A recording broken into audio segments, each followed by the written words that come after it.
They say it's a big rich town. I just come from the poorest part.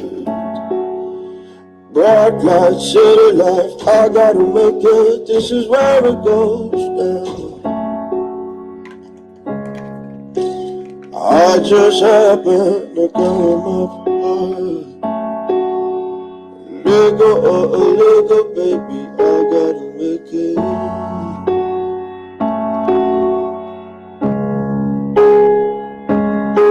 It's a big rich town. I just come from the past part.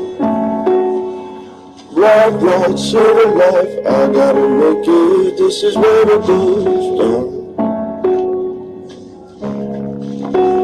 I just happen to come up high.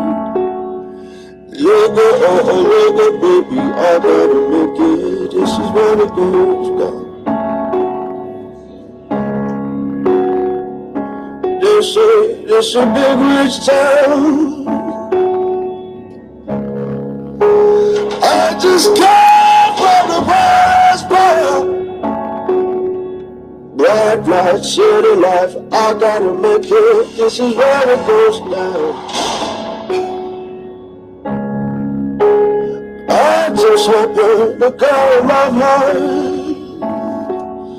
Lego, baby, I gotta make it.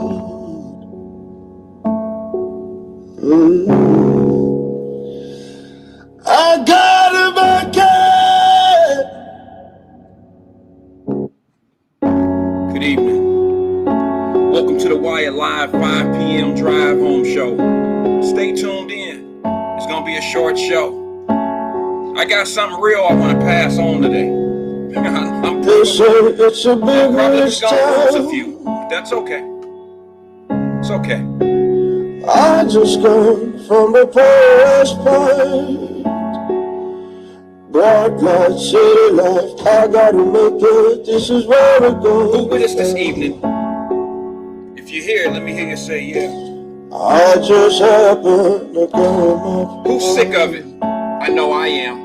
Nigga, baby, I gotta make it. Let me ask you this question before we get started. Has anybody heard from any of the regular It's a big rich town. chaos agents today about the crime things that's going on in our city? Have we heard from these I guys? just come from the past part. Bright light, city life, Is it just I me? gotta make it. This is where it goes down. Am I the only one that's willing to tackle on the untalked about, the unspoken? I just happen to come up. Am I the only one that's really gonna call these babies Little names? baby, I gotta make it. This is where it goes down. Am I the only one that's gonna step up to the plate and really have this conversation? They say it's a big rich town. Yeah. It's okay. I just came from the past part. I honestly can handle it. Bright light, city life, I gotta make it. This is where it goes I got down. enough friends, all two of them. I just happen to call my heart. This might be a hard one.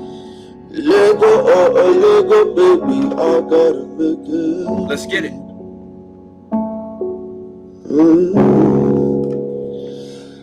I gotta make it. Let's get it. Oh, I hope I make it. Let's get it. Listen, let me ask you guys something. Good evening. Let me just say good evening to the Wyatt-Live family. Coming to you live from Cincinnati, Ohio here. And today is what, Wednesday? I don't want to start out as a dud. I don't want to do that.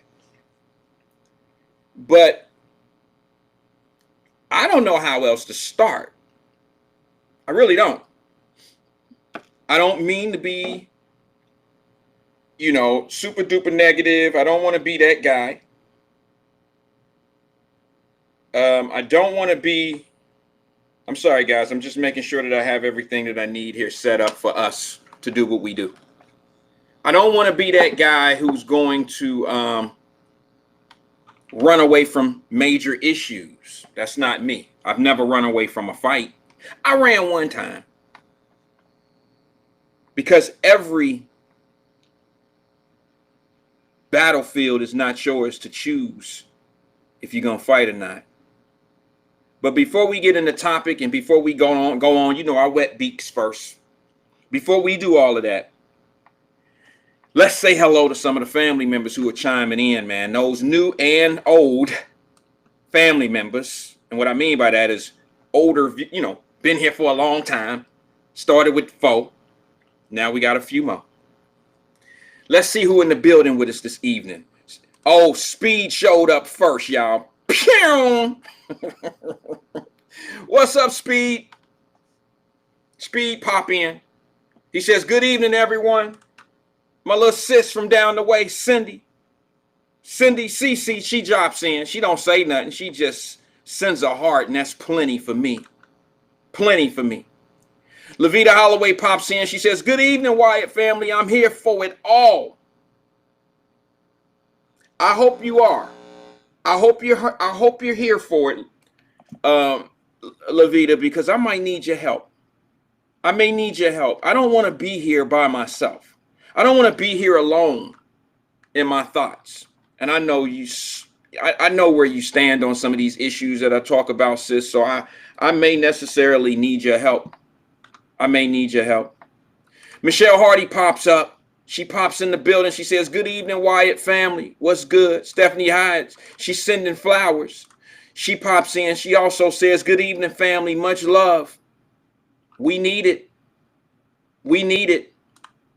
Terrence Graxton pops in. He says, accountability matters. I've been telling everybody that since day one. But you know how it is. I'm the coon dude. I'm the dude nobody really rocks with. I'm the one that say all the shit that make them go somewhere else. I don't massage egos, nor do I massage ears. We talk about the real over here. Sorry. We're not the biggest, but I'm the best at everything that I do. I'm sorry. You have to have that type of arrogance when you're trying to do what you do in life and want to be successful. Of course, I know there's people that's better than me that do it.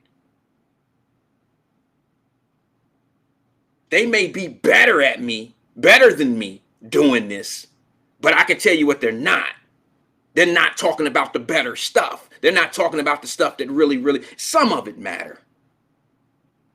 I ain't never gonna knock nobody down and say that they shit is just garbage or trash. That wouldn't be right. I'm not that.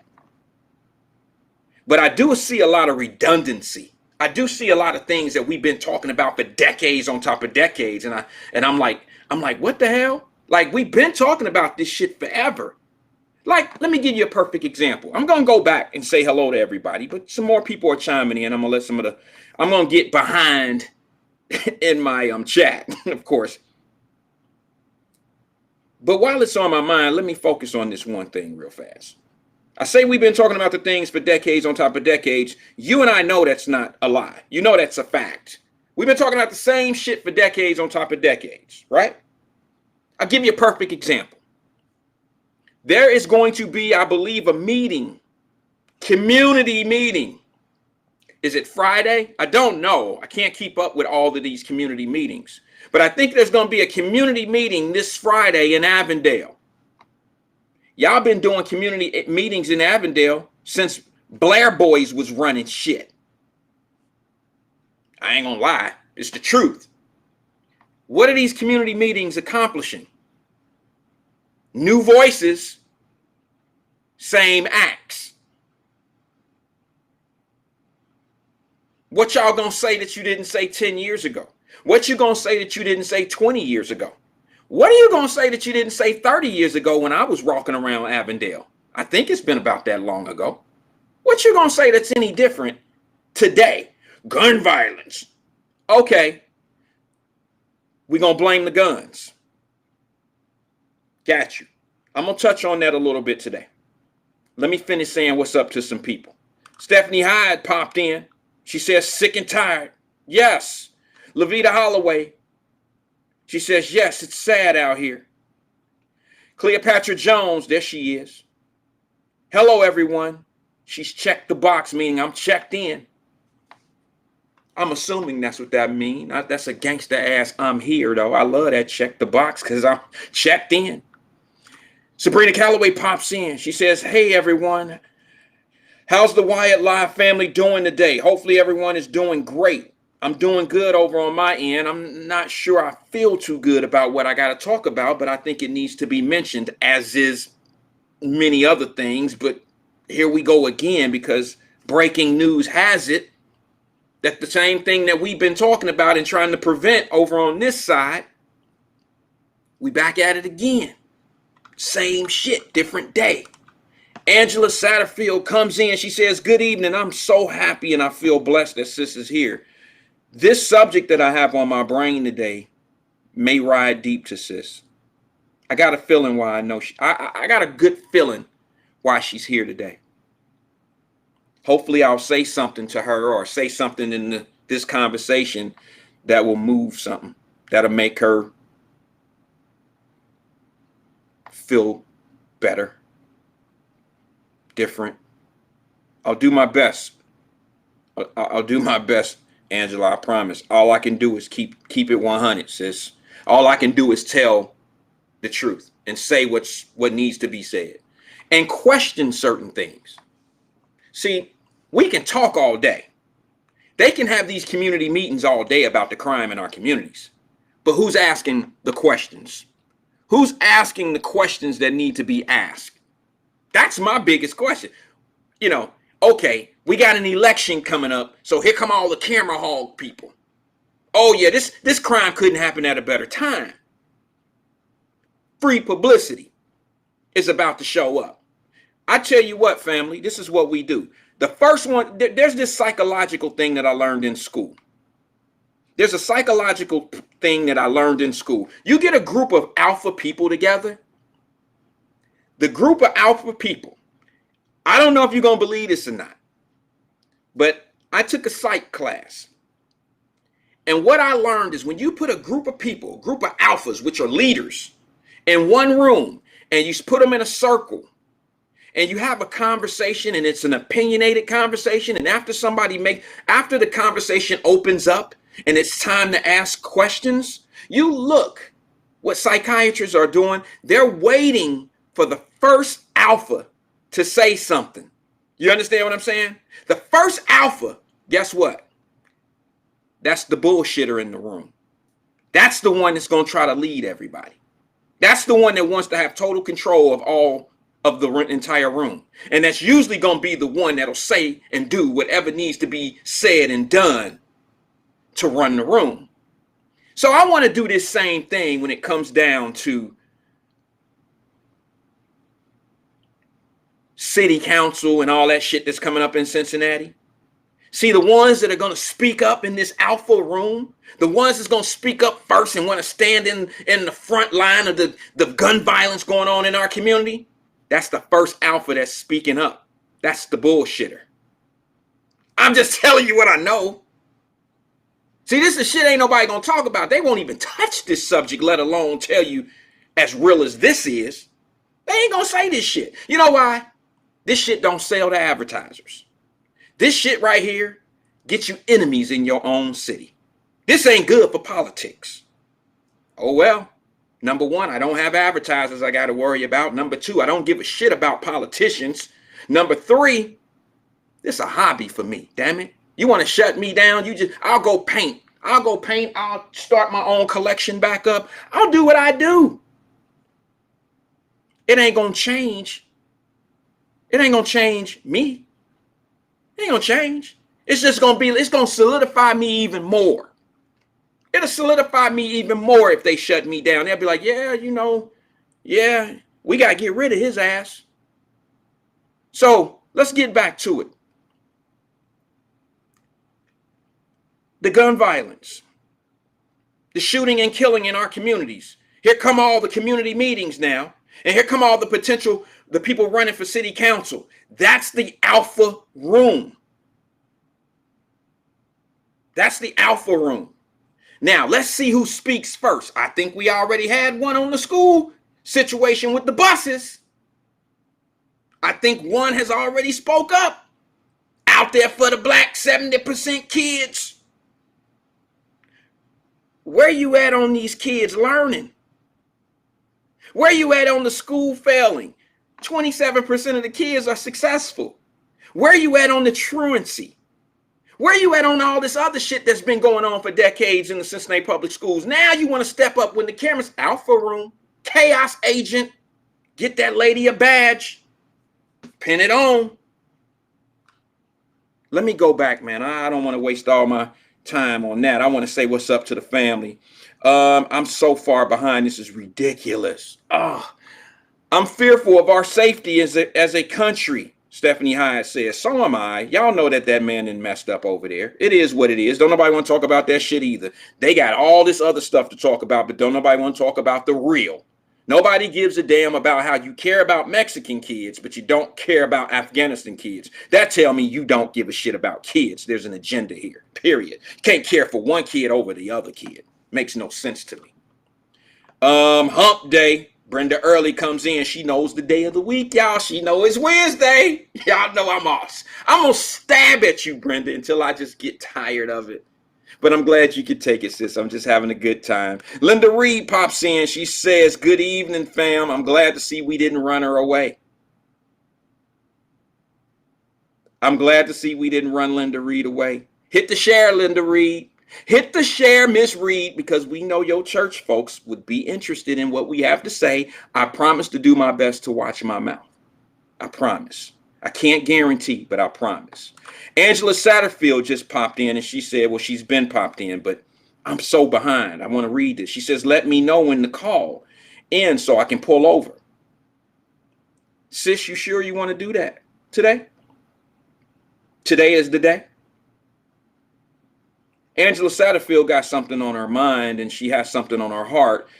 And remember, I told you guys that I'm one of them guys that I accept any type of conversation, whether it's what I want to hear or what I don't want to hear.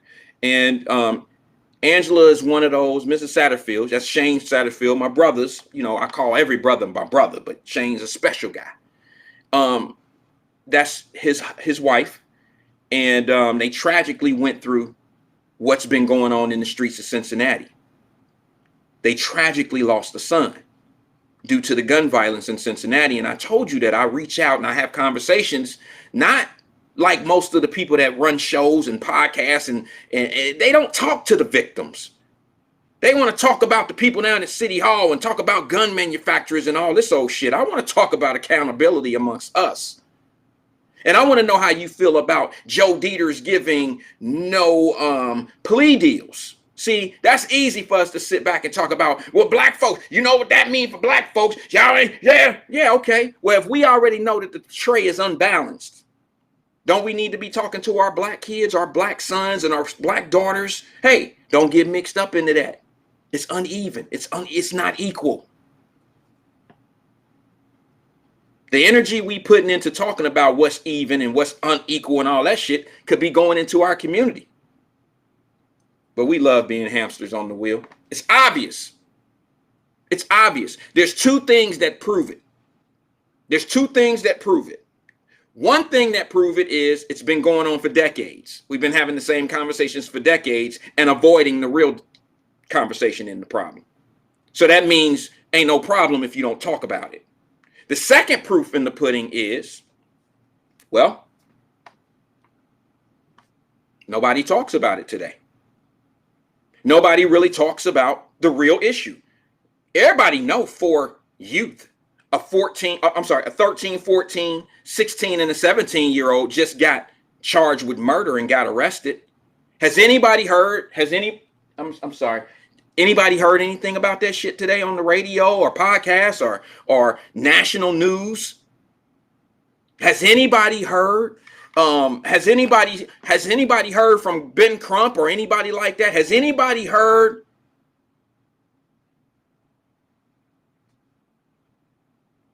about the little boy? Has anybody shouted his name out yet? Galvin, Beauchamp. Anybody said that little boy's name? Anybody said Beauchamp? Say his name. Galvin Beauchamp. Anybody said his name? Anybody said this young man's name? 16-year-old, productive little child. I'm old enough to call him a little child. Has anybody said Beauchamp? Has anybody?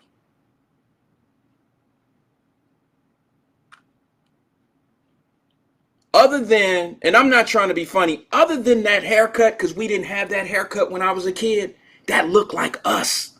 That little innocent face, that looked like a child, y'all, because it is a child. But is anybody saying this child's name?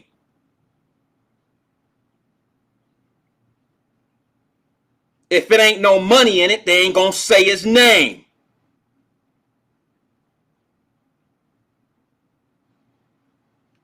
Where's the vigils? Where the people walking in the street? Where all that shit at? Where the signs at? Why ain't nobody down on City Hall steps? Say his name.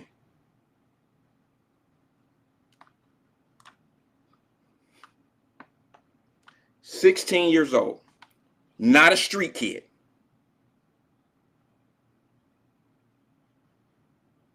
Gets gunned down as if he was a piece of shit or something. You know, like, who has no value for life? Nobody has value for life. 16. My baby is 16, y'all. I can only imagine what that mother of that child feels. His grandmother reached out to me. Really? How can I stop doing this? There's a purpose. There's a serving. There's a purpose. Miss James, say his name. You don't have to say the full thing. Just say Beauchamp. Say his name.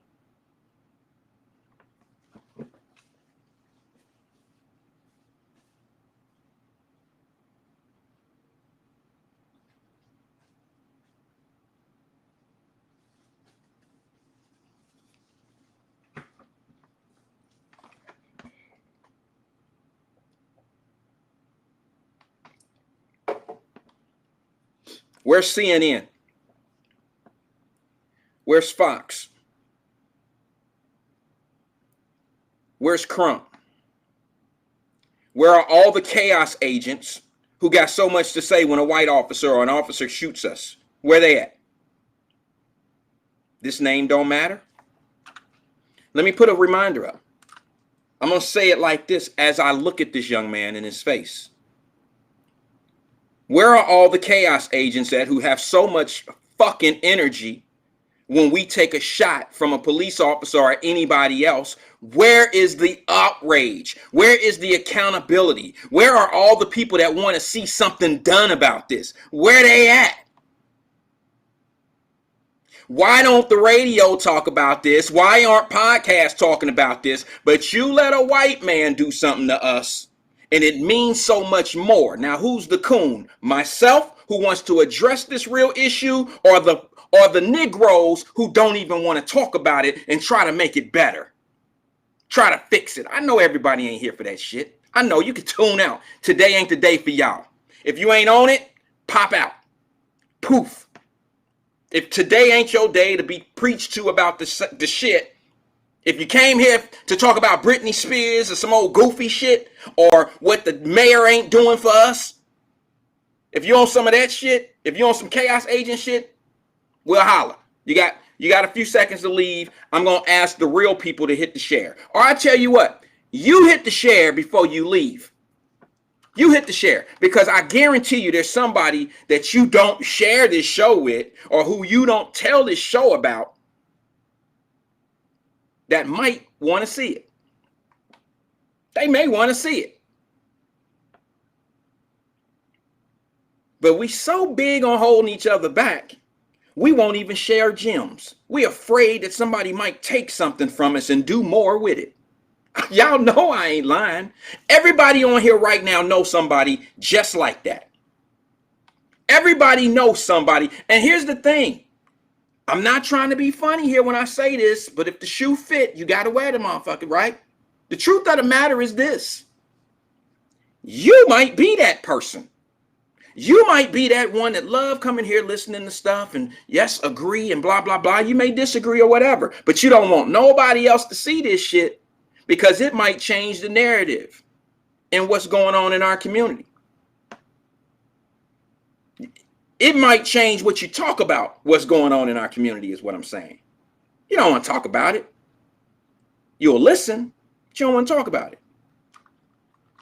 We can find everything under the sun to talk about other than our real issues. Let them do something down there about a homeless building situation and it'll be on talk. It'll be on talk all day. You know how they don't like black folks. The only reason why y'all ain't going hard at that damn, I'm talking about my chaos agent shows. The only reason why they not going hard at the bus station right now is because they can't say, you know, them white men been putting us on the back of the bus forever. Remember they've been wanting us to, they've been making us sit, you know, shit.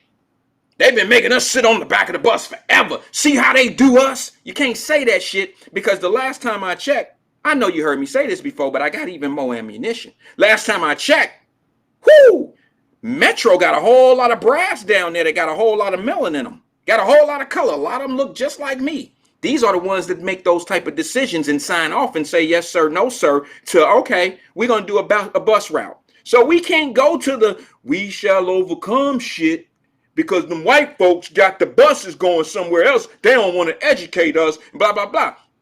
I can tell you this right now. Wait till the new board, wait till the new superintendent comes into CPS. If it's a white person, you're in trouble. You know why you're in trouble? Because the chaos agents are going to come down on your ass for 20 years of shit that ain't been done right. You know why? Because if you're white, you going to get it. But the last superintendent who was black got a pass and a transfer and a drink while she was sitting on the bus. All of that. Got everything with no complaints. Nobody pulled her under the fire of the success and failure rate of your school district. Nobody did it. And you know what? They go on shows and be guests. And don't nobody ask them questions. Don't nobody ask you why it's so messed up. You know why? It's not the superintendent's fault. But it might be the same people who have children ripping and running out here, shooting people. It might be those people's fault that our school system is lacking. Is that a reach? Is that me reaching? No, it's not. These are the same kids that are in our school systems.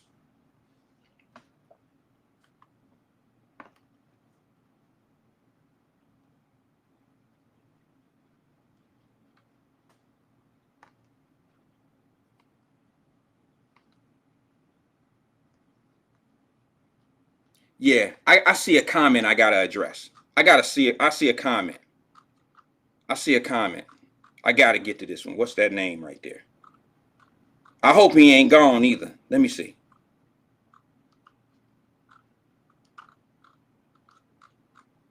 Where is that comment? Davis Dennis. Let me see. Where is that comment? Somebody help me get that one. I love the negative ones. And I'm gonna post it up here. I love to see this one.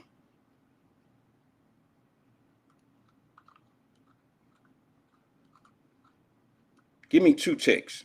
Don't go nowhere. Don't go nowhere, Davis.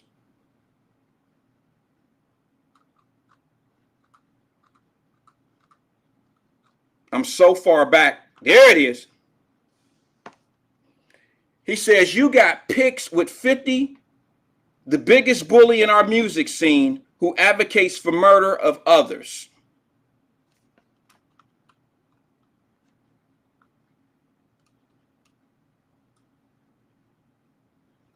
If our men could just, if our men could just get some damn integrity. If you notice who 50 bullies, He bullies people that do certain things out here. Now, I'm not going to advocate, or I'm not going to do that, but you might not know anything about this collection back here. You may not know anything about the collection. The collection tells a story. If you follow my collection on the wall, it tells a story. But see, what happens is we would rather be snide, snood, and rude about what's going on in my life than to maybe ask a question.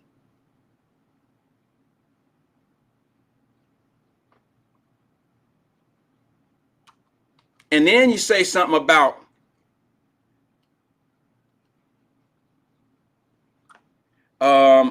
what was that?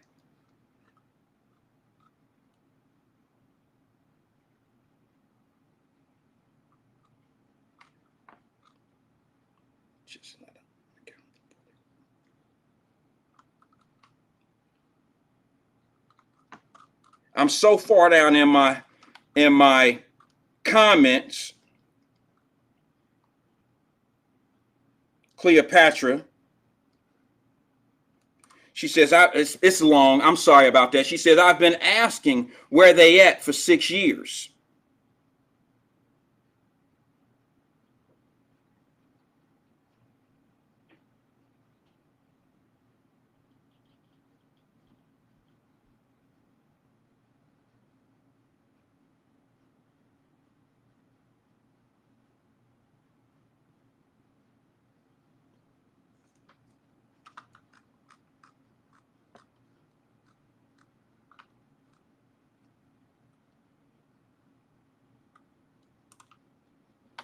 Brandon Moore says, can I call into the program, please? Sure. Brandon, let me put the number up. And anyone else that wants to call. And if you're a first-time person here, beautiful. But what we've been talking about forever. For some odd reason, I got a bad feed right now. I've been trying to get that feed right. You can hear the little feedback.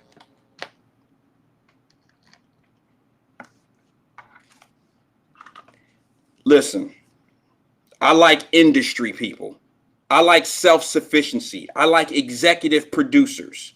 I like people who have taken, I like Ice Cube too. Ice Cube wasn't the best person when he started in the industry, but what is he today?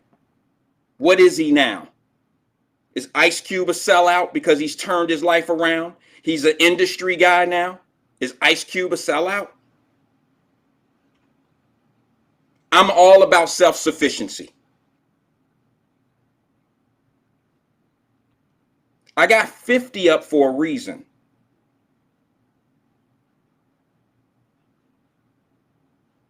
I like Tyler Perry.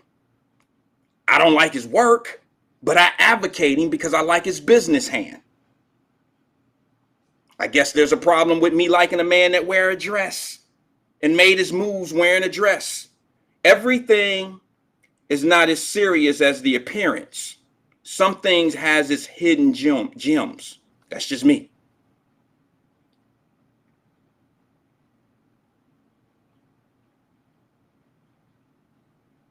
Let's just get back to what we were talking about. If those guys decide to call, feel free to call. I'm not going to argue with anyone. If you can bring some validation to what we've been talking about and what we've been dealing with, please do so. If you can help us, we tear each other down enough. And for you to think that I'm sitting here tearing us down for questioning the leadership, that's not what this is about, bro. What did I say that was wrong?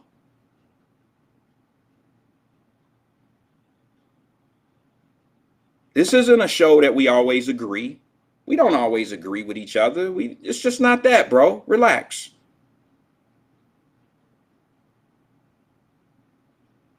But it is a show that we talk about things that your locals aren't going to talk about, your radio stations, your TV. None of them are talking about it, right? Or are they? Am I missing them meetings? Am I missing those meetings? Somebody hit me up. I'll be glad to show up. I'll be there. I'll be productive. I'm not going to be just talk. If there's something that if I can bring something, I give you a perfect example. When they was looking for my little shorty, Nilo, How many of y'all was out there? The ones that's, my chaos agents, the ones that's telling me about 50 and telling me that. How many of y'all brought donuts and coffee to all of the people who was out there looking for Nilo? How many did that? So me and my little tear up black folk ass is going to stay right here and not only practice what I preach, but I'm going to keep preaching it. Sorry. I can't please everybody. And the ones that I can't please are usually the ones that don't like what I say. And if you don't like what I say, why is that? You'd rather talk about tangibles and policies and stuff like that. How is that working out for us for 30 years? Now, what am I saying that's negative? I'm only speaking facts. I'm only talking about the things that we have actually been going through and what we've been doing. Where am I wrong? I mean, I'm not trying to be Mr. Goodbar and Mr. Right on everything. I'm just asking, what am I saying that's not right?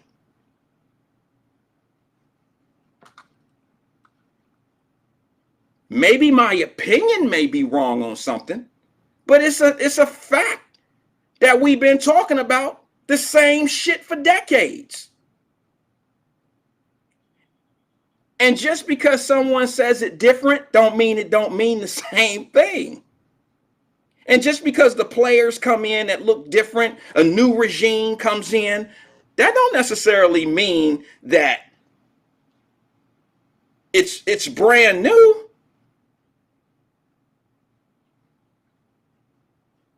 I don't mean that. Okay. Brandon Moore, I'm skipping over some of the comments, guys. I'm sorry. But we need energy. We need to be able to help. We need each other. We need people to come with solutions. That's it. What's the solution to our problem?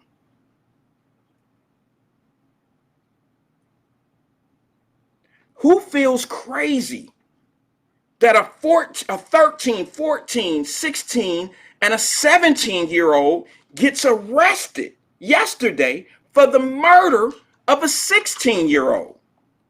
How are we going to blame that on somebody else?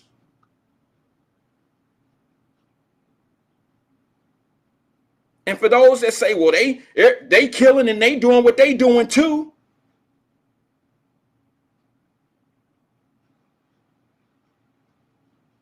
Are we really concerned about what the other people are doing? Don't we fix our own house before we start trying to worry about what other people doing? I mean, that's always what my mama taught me. I don't know.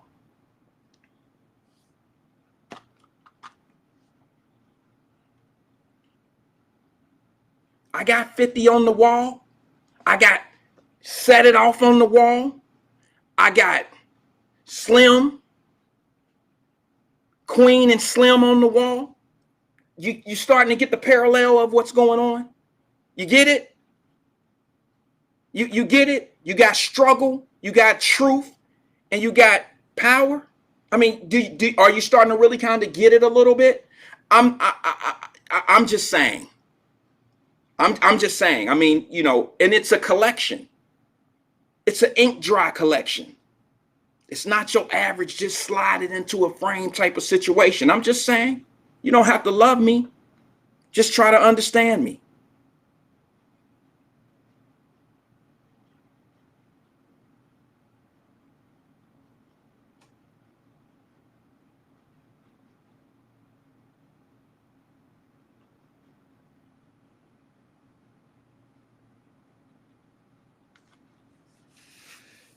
Oh my goodness. So let me ask.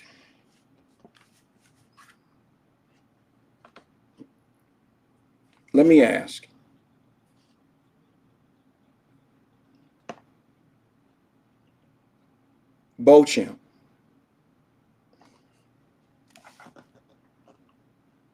The young man. Brandon, I'm not sure. I thought you were calling. The phone line is open. I'm trying not to get into into a long situation without you calling. So you won't, catch me in midstream of what I'm saying.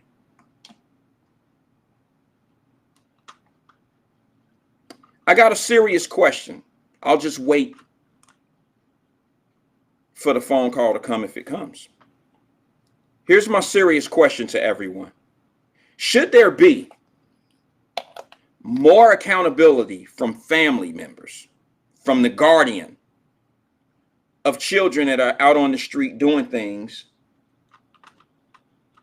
that are causing death to others?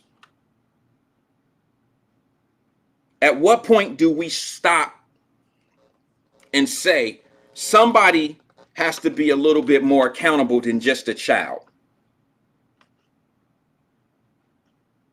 At what point do we say that? And the reason why I say that is this. Let me give you a little example of what I'm talking about. My daughter began driving at 16 years old, and I had to add her to my insurance policy. So anything that she does, scratches and dents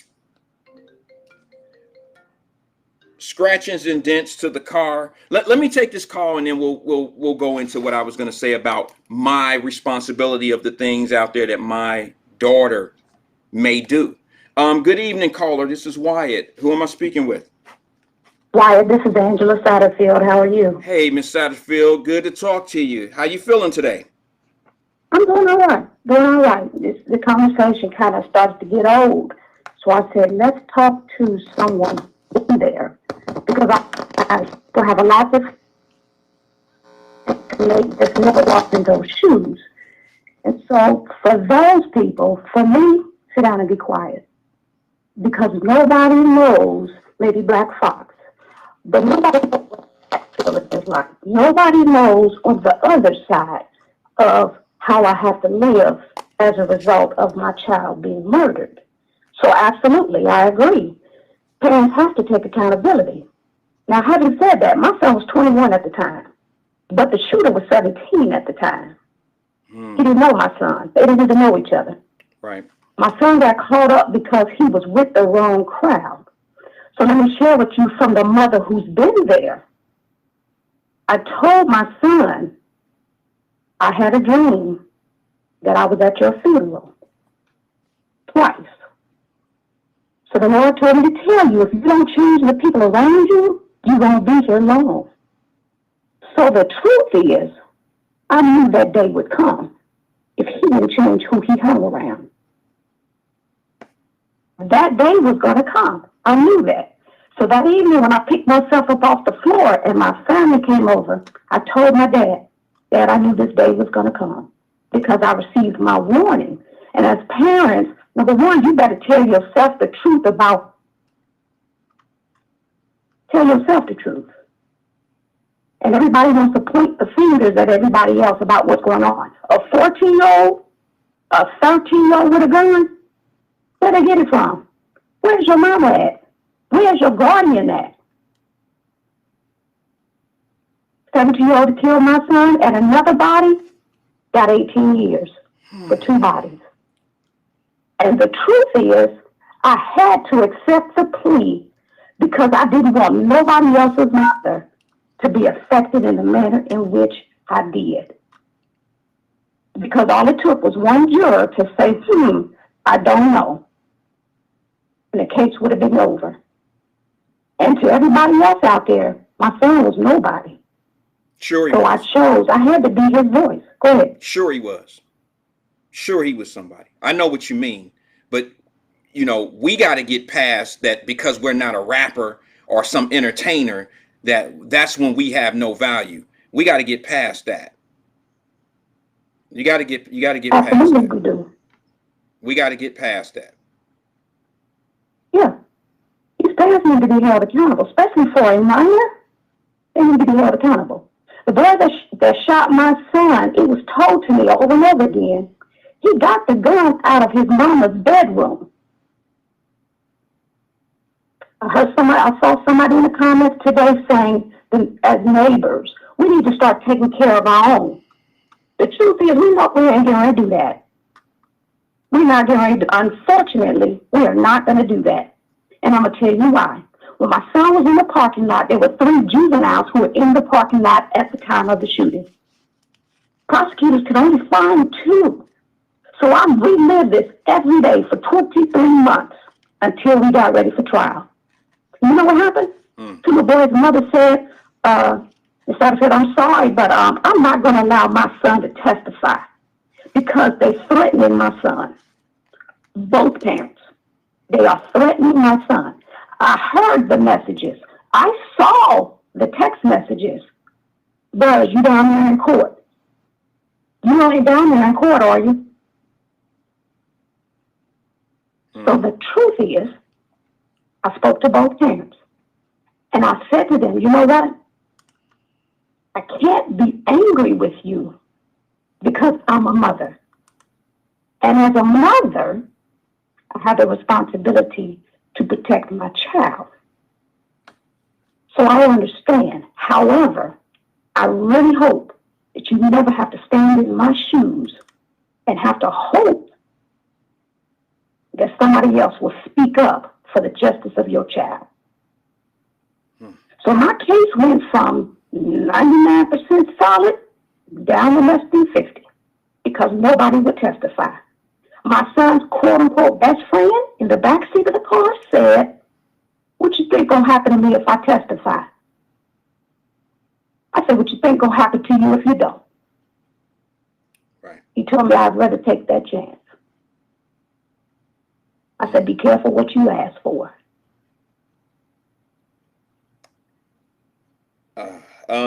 Here we are. Can I ask a couple questions if you don't mind? Because Absolutely. I knew this day was coming one day. I mean, you reached out, we had a conversation. I tell people that I talk to the victims of the sons of these murdered sons out here, and you know how I feel about it. But I want to ask you a question. I hope it's okay because it's a little personal. But how do you feel about what the prosecutor said, Joe Dieters, about no plea deals? Do you think that's a good idea because of what what you went through was, if he puts no plea deals on the table, I'm putting two and two together right now. If you put no plea deals on the table, if the prosecutors are saying we're not going to do any plea deals, but then there's witnesses like what was in your son's case being intimidated and they're not coming to testify, then like you said, you went from a 90% chance of a conviction of this guy who killed your son down to a 50-50 shot because there's no witnesses, but then no plea deal, there's no plea deal there. So he has to take it to trial and there's a chance that he could get away with what he's done. So my question is, how do you feel about what was put on the table by the prosecutor of Hamilton County? Do you feel that that's right? You think he should do that? Or do you think that no plea deals is a good position to be in from the prosecutor? I'm just curious. What's your thoughts? When you first raised that question a few weeks ago, my initial thought was absolutely. Today, I'm still 50-50. Yeah, to a certain degree. Yeah, absolutely. I think that there should not be a plea deal. People always got to say the prosecutors, the public defenders, whoever, the law is out to get black people. But what about black people? We out here getting ourselves. We out here destroying ourselves, and nobody's having that conversation. Dieters didn't have a choice but to put something out there, because that's what he's supposed to do. And that's what the public is calling Dieters to do. Was it the best decision? Maybe, maybe not. Well, what are we going to do? We have to turn it back on ourselves. What is my role in this? What role did I play in this? He shouldn't have to put out no plea deal. If we handling our business at home, he shouldn't have to. You white folks ain't out here playing cops and robbers with each other. They're not to the extent to which we are. And as you indicated, we're 20 plus years in, and we still having the same conversation. And let me ask. And when Dieters puts out a solution, everybody gonna get mad at Dieters. For what? Well, here's the thing. Great point. But let me just ask you this. I'm listening to the Chicago police chief. I'm listening to, who else was it? It was Chicago's police chief, and there was another police chief. I'm drawing a blank, but he was black as well. Chicago police chief, and somebody will help me. Black Russia or somebody else is in here that can help me. I can't put my finger on it. Oh, DC, pardon me. DC's police chief and Chicago's police chief, both being black, have said exactly what Dieter said here in Cincinnati, Ohio. And I didn't hear any backlash. I didn't hear anything about they're going after black people, when that's what should be said when you have a crazy amount of crime going in and it's attacking a certain community. Does it matter who's actually doing the shooting? I don't think it really should matter. But for some odd reason, we pick and choose who we want to be mad at. And I don't understand. If 80% of the violence is going on in our community amongst each other, why aren't we really talking about that? Somebody came up with that stat and said 80% of the homicides to black folks are black folks on black folks. May I ask, Mrs. Satterfield, who shot your son? Don't give me a name. Just give me was it a young man, a young woman? Was he black, white? What was he? His name was Tom. He was 17 years old at the time of the shooting. Okay. African American. Okay. The information that I got, he actually turned himself in with his attorney about 4 days after the shooting. Back then, I wasn't on social media. But unfortunately, shooting occurred on a Sunday afternoon. My son, of course, was pronounced dead at the scene. I found out about it probably about 10 o'clock that night. The detectives came to my house. By Monday morning, I'd say before 8 o'clock Monday morning, it was all over social media. All over social media. As a matter of fact, he posted something on his girlfriend's page at the time saying, "Ha ha, put one down and shot at one." Let me ask you something. You're going through something or have been through something that none of us have. Okay, not. I mean, you're part of a small, group of people who have lost sons. I'm talking about in our local area. I'm sure you can only imagine what that 16-year-old's mother is going through right now when 4 little young brothers have been charged with this young man's murder. This is a hard thing to talk about. That's why I'm getting a lot of flack about why I'm putting black folks down.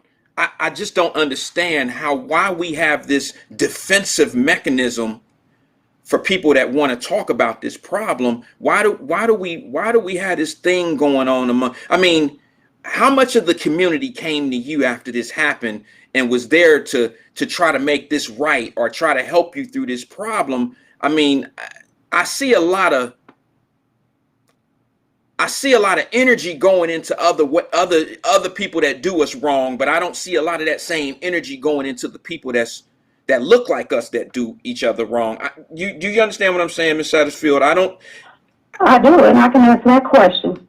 0. Nobody came. Now, in terms of my family and my close friends, absolutely. It's been over 5 years, and they're still rocking with me. But whenever I need them, they're there. That's different. Outside of that, now, I have a master's degree in criminal justice, so I understand the criminal justice arena. However, going through that, my mind went completely blank. I reached out. I called Black Fox saying the same thing. Reached out, got a victim's advocate.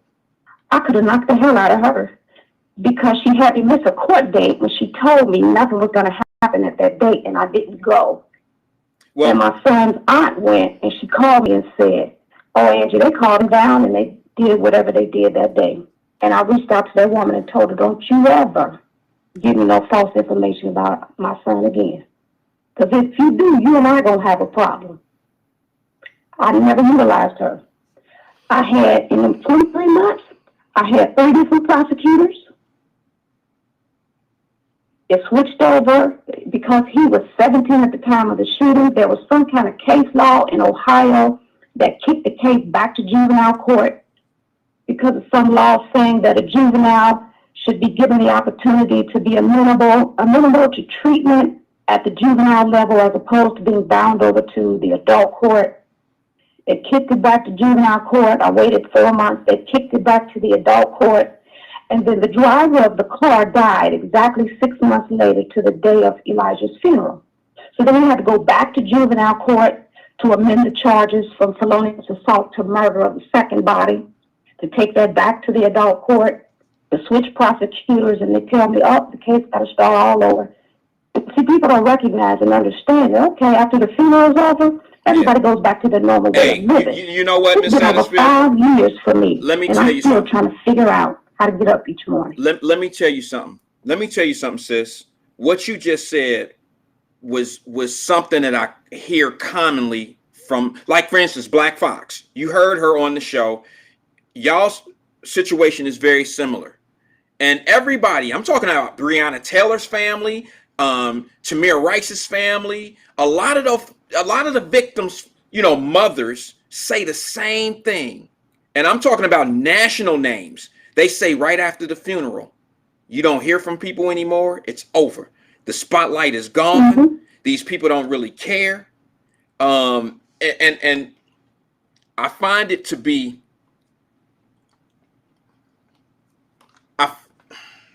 I'm trying to be add as much diplomacy to this conversation as I possibly can without cursing and fussing and doing the things that I generally do sometimes. But I find the fraud shit to be a problem. I really do. Because it's who's investigating all of these nonprofit organizations that are supposed to be coming to your aid that are getting federal dollars, and your son, just like Black Fox's son, are folders. No disrespect to you. You know what I mean, Miss Satterfield. They open up a folder and you become a statistic. You become something that they can put on their list of they helped you out.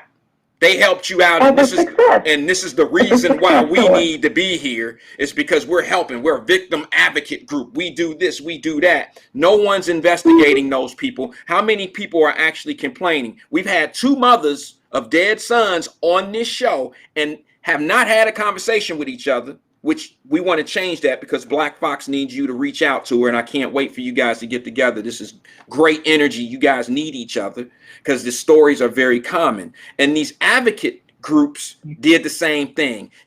Black Fox missed court dates because of misinformation. Yourself missed court dates because of misinformation. And I mean, we're misinformed. We're misinformed in a whole lot of ways. And I don't understand why no one's talking about this. We quick to go down to City Hall and grandstand and talk about economics and talk about this and this and that, but we're not really handling the root problem of the cause. Now, I got a question to ask you, because one of the things I want to talk about today was the parents of some of these kids that are doing these things. Now, I've been reading a lot of different comments from different people saying, once sons and daughters leave the house, we have no control over them. I understand that. I'm a father myself. I understand that.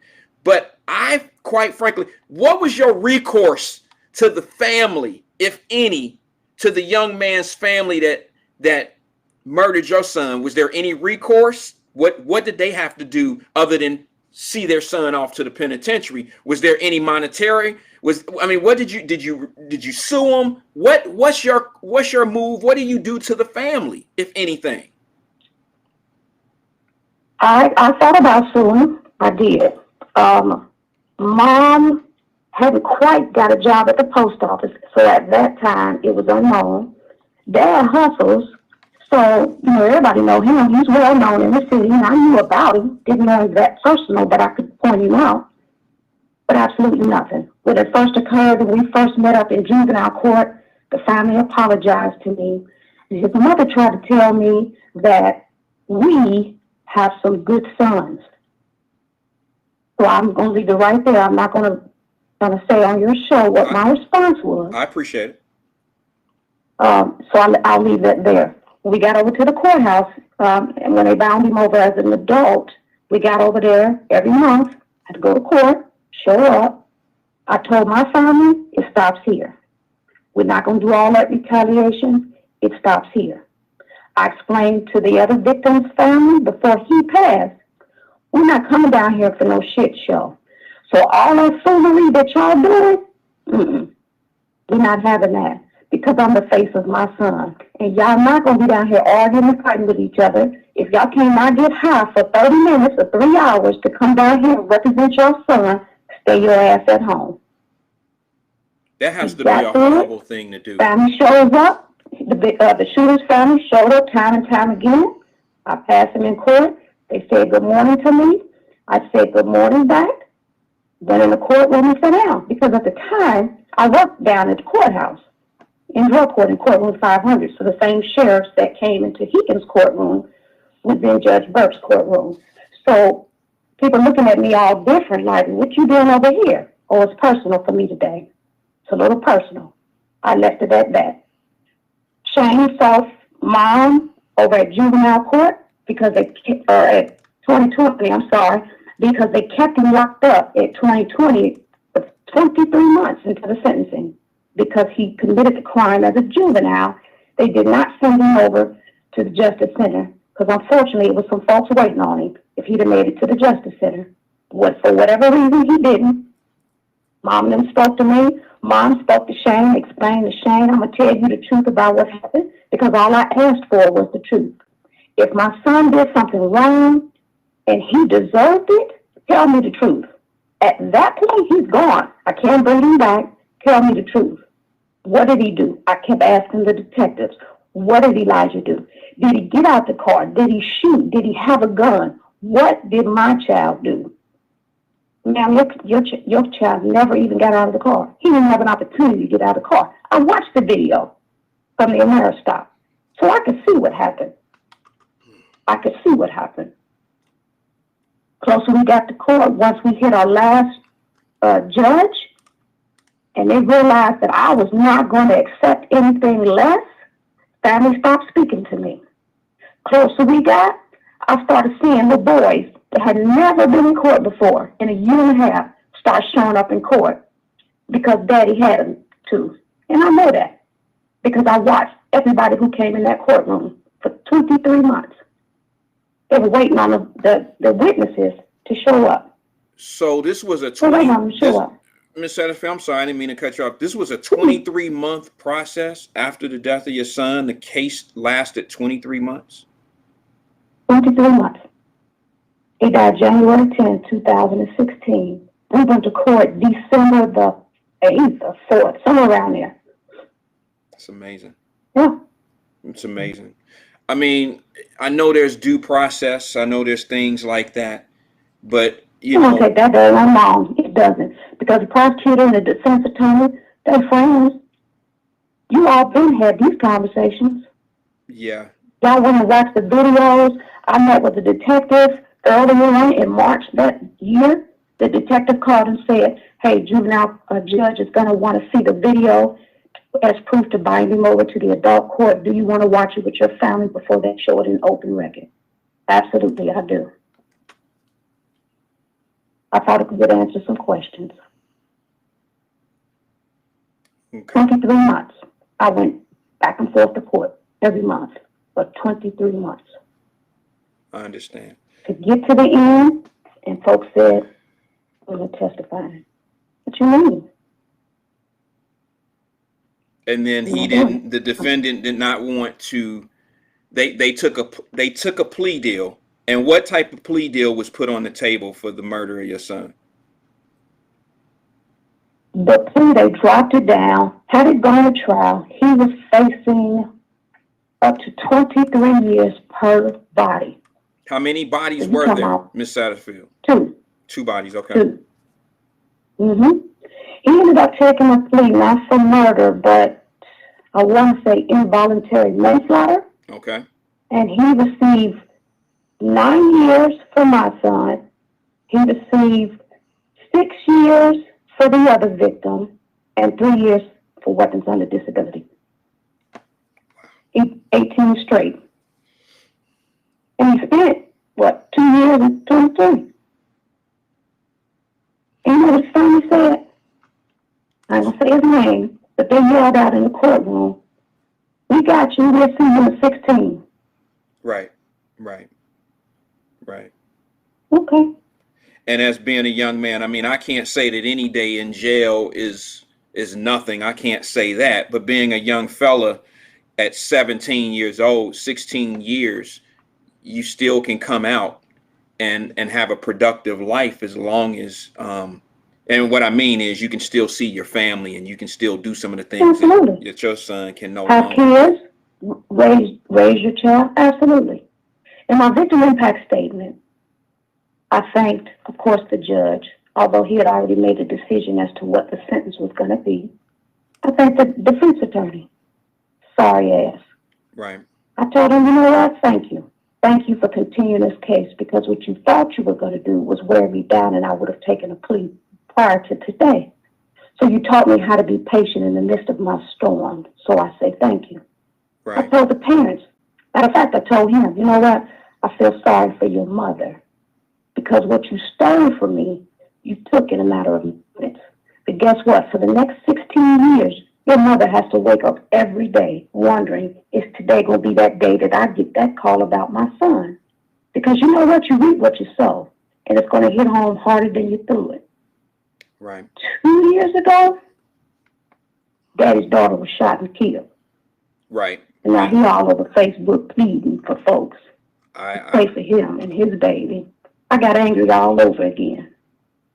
I'm familiar with that. I felt sorry for the mother, because no mother deserved that. I don't care what the child did. The mother didn't deserve that. I'm familiar with that story as well. All right, Miss Satterfield, I wanna go on because I have Miss James, Melanie James is in, and she's the grandmother of the 16-year-old young fella Beauchamp. I don't know if she's gonna call in, but she's on here now. Can you say something encouraging?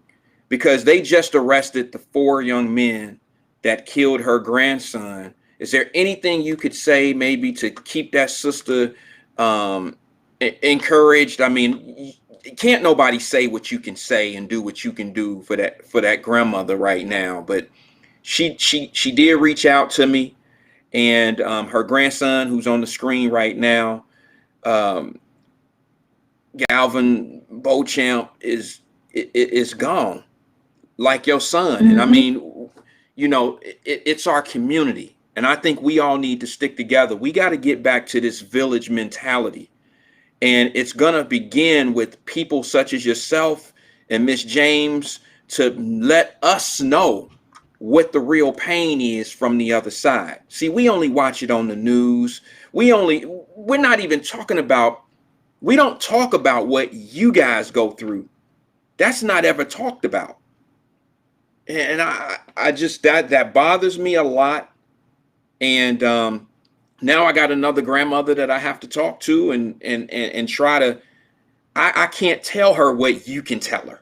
You know, you and Black Fox and others. I got 3 more mothers who have lost their sons. And, you know, I think we need to share these stories in our community, because as much as we want to ride everybody about what they doing to us, I just don't hear us talking much about what we doing to us. I just don't hear it. Mm-hmm. And I think that's My heart is heavy. That's a pivotal move for us. My heart is heavy for her. It's heavy.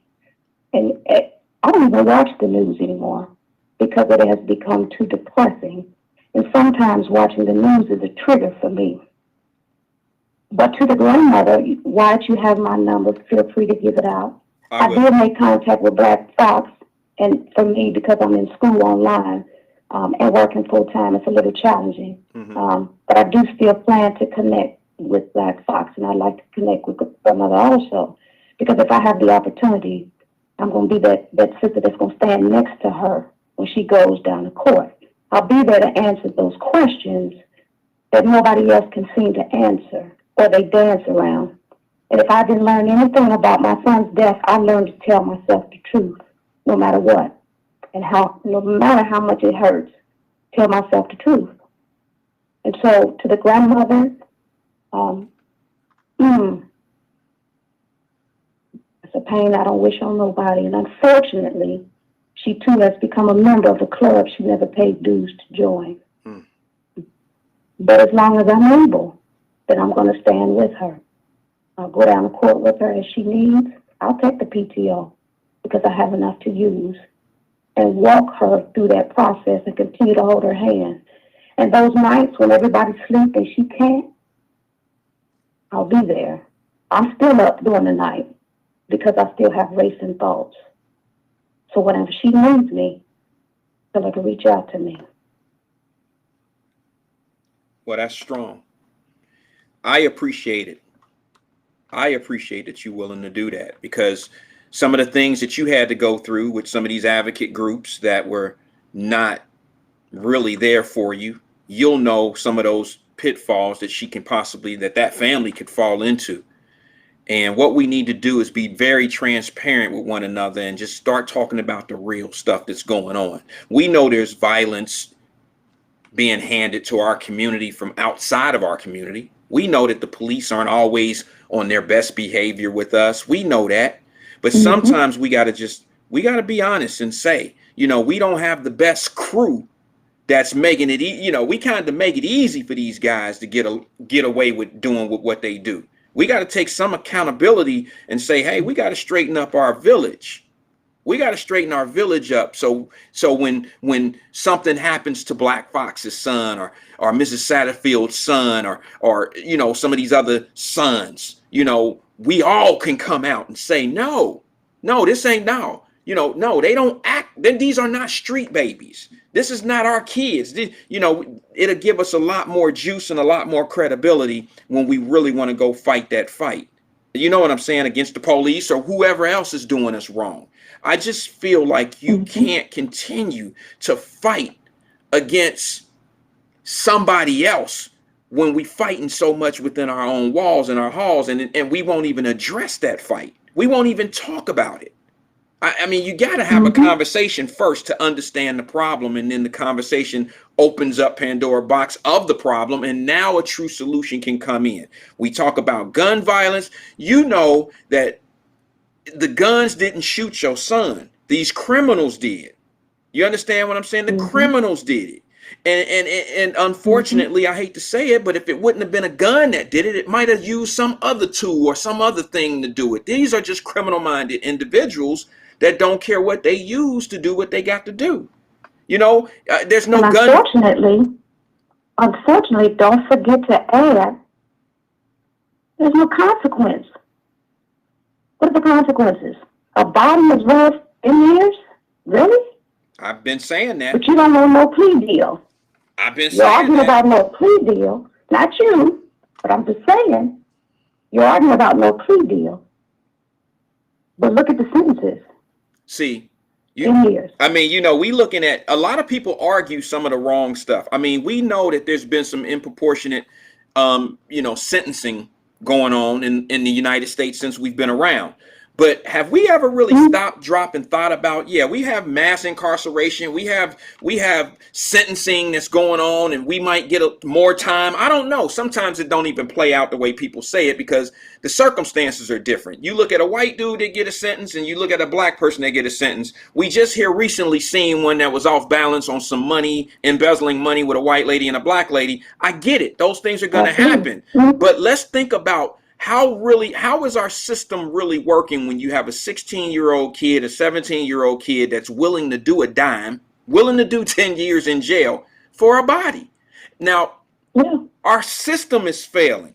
I mean, we as black folks don't have a problem with light sentencing. Now, I can't do 10 days in jail. I can't do 10 minutes in jail, but some people built for it.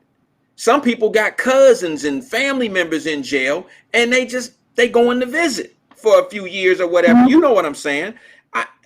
There's something wrong with the entire process, because there's people going to jail. Your son's killer got 9 years for not even the murder, but whatever he took did he get 6 years for the death of your son, or 9 years?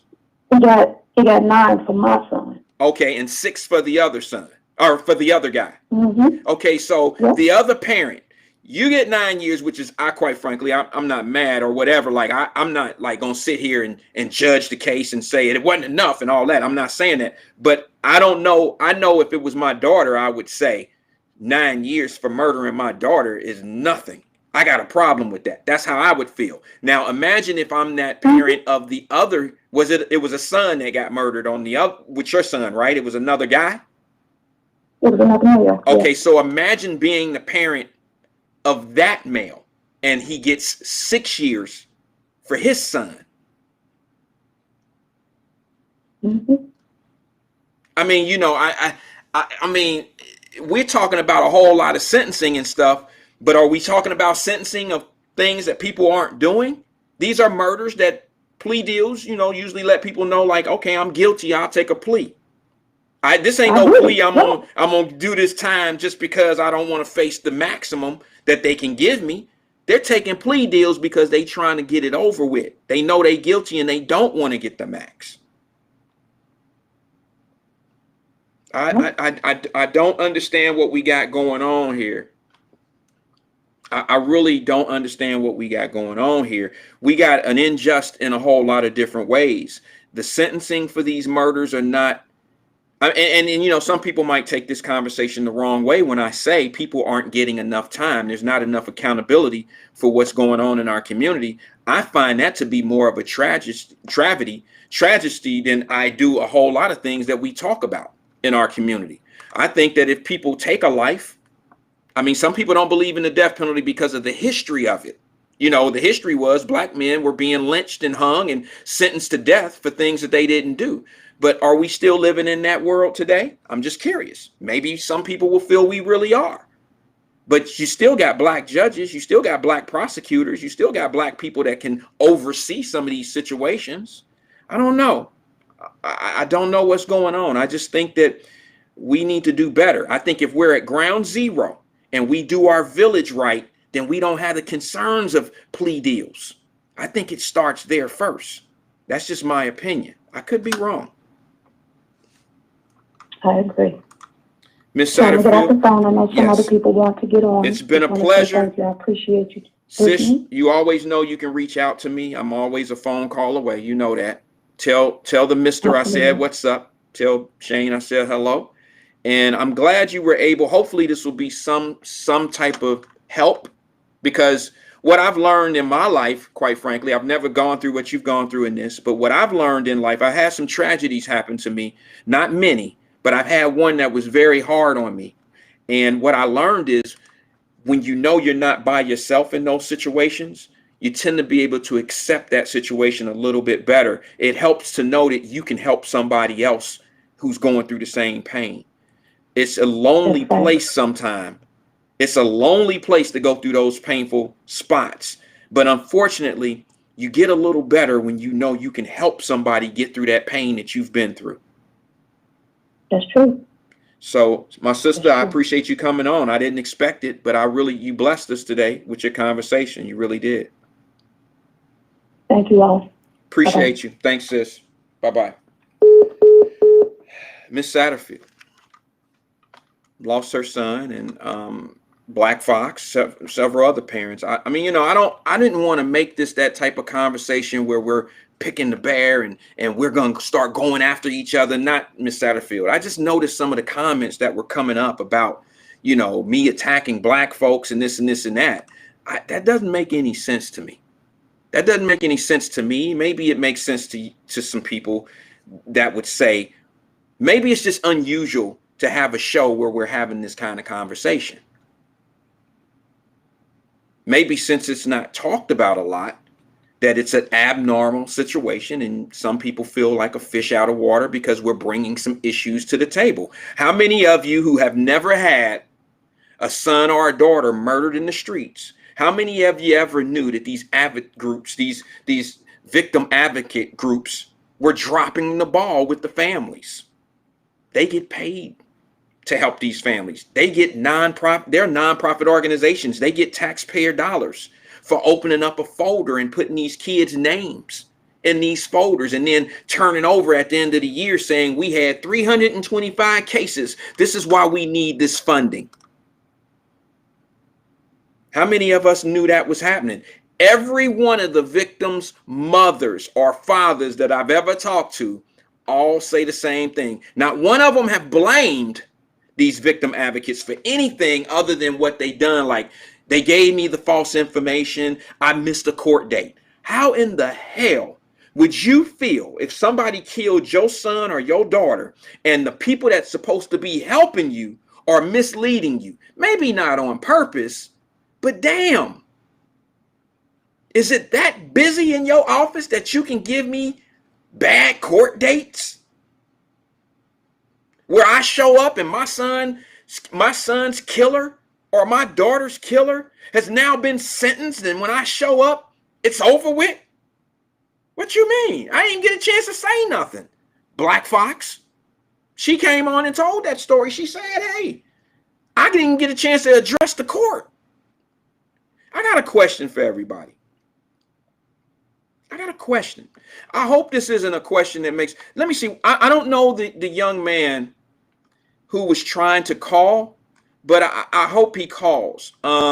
He said he was calling from a different area code. I think maybe you were calling the wrong number, my friend, because Mrs. Satterfield just called in on the number that we display on the screen.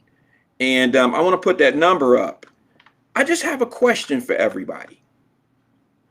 I want to read something that I wrote down. It's a definition, okay? It's a definition. It's parental liability.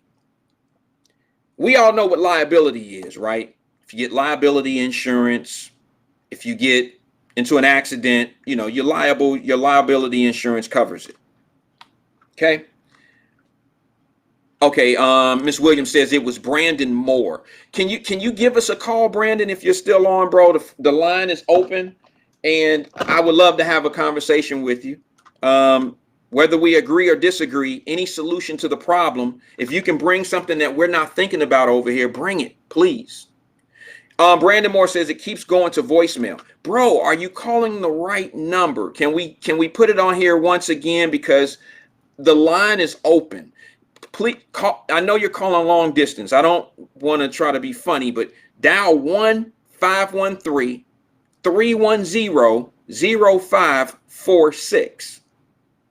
You may have to dial the 1 in the area code. I don't know. I know it used to be that way back in the day. I don't know if that's what we're, you know, if it's required, but I know you're calling from out of town, and it may be required that you call, you know, use the area code. I don't have a voicemail set up on here. Let me just make sure that I'm pretty sure we're clear on this end. And it doesn't say that I had any missed calls from you or anything. So why don't you try to do it again? Please. I welcome the call. We welcome it. I tell you what, you can't put your number on the screen, or I would do it that way. Try it. Try the number again, if you don't mind, Brandon. I don't know what's going on, Mr. Moore. But let me explain one of the things that I wanted to bring to the table about liability, parental liability. My daughter is 20 years old. She'll be 21 at the end of the year in December, and she's on my insurance. I'm liable for whatever she does out on the road.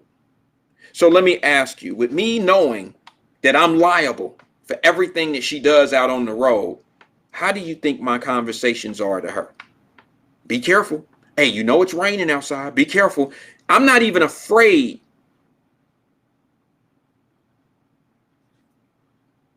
I'm not even afraid I'm not afraid of what she does out there. I'm afraid of somebody else hitting her, so to speak. So I just want to use this as an example.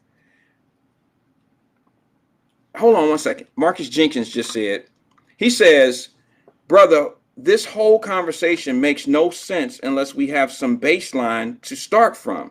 What, Marcus, bro, what's the base? What do you mean? Baseline? Did you not catch the beginning? I mean, what do you mean? Help me out, or call and let's make it make sense. Help us help each other. Help us help each other.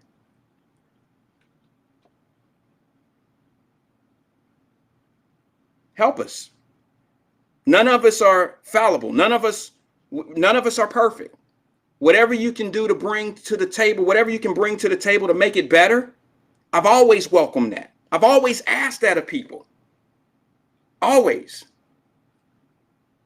I'm not the smartest guy on Wyatt-Live. I'm just the host. I've always said that.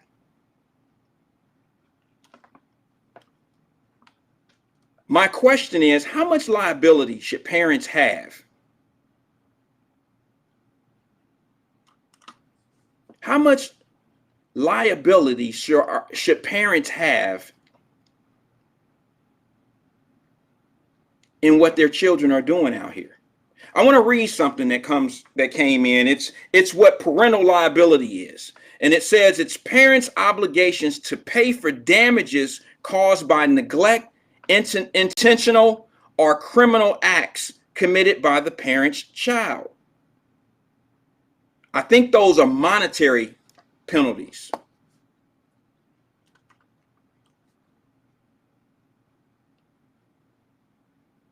You know, there's things that parents get in trouble for when their kids do it. Truancy from school, things that they may have done, driving a car. They're liable for the damages. But are we at the point now where we really need to start holding parents? Does it make sense to start holding parents a little bit more responsible for the things, the choices that their kids are doing out here in the streets? I'm just asking. I may be wrong, but I think there has to be some type of accountability. I just think, here's the number, Marcus. I just think there has to be a little bit more accountability. And I think what happens is this: if me as a parent knows that if my child does something, that I'm going to be responsible for their actions, I think we might have a little bit more conversation, in-depth conversation with our children. I think our responsible parents do. I want to share something with you. This is a small little situation. Before I do that, let me take the call. I believe this might be Marcus. I just sent him the number. I can't wait. This is great. Seems to be a smart guy. Good evening, Marcus. This is Wyatt. How can I help you? I mean, what you got for us, bro? How you feeling today? Hey, how you doing, Marcus, bro? Give us some good energy, bro.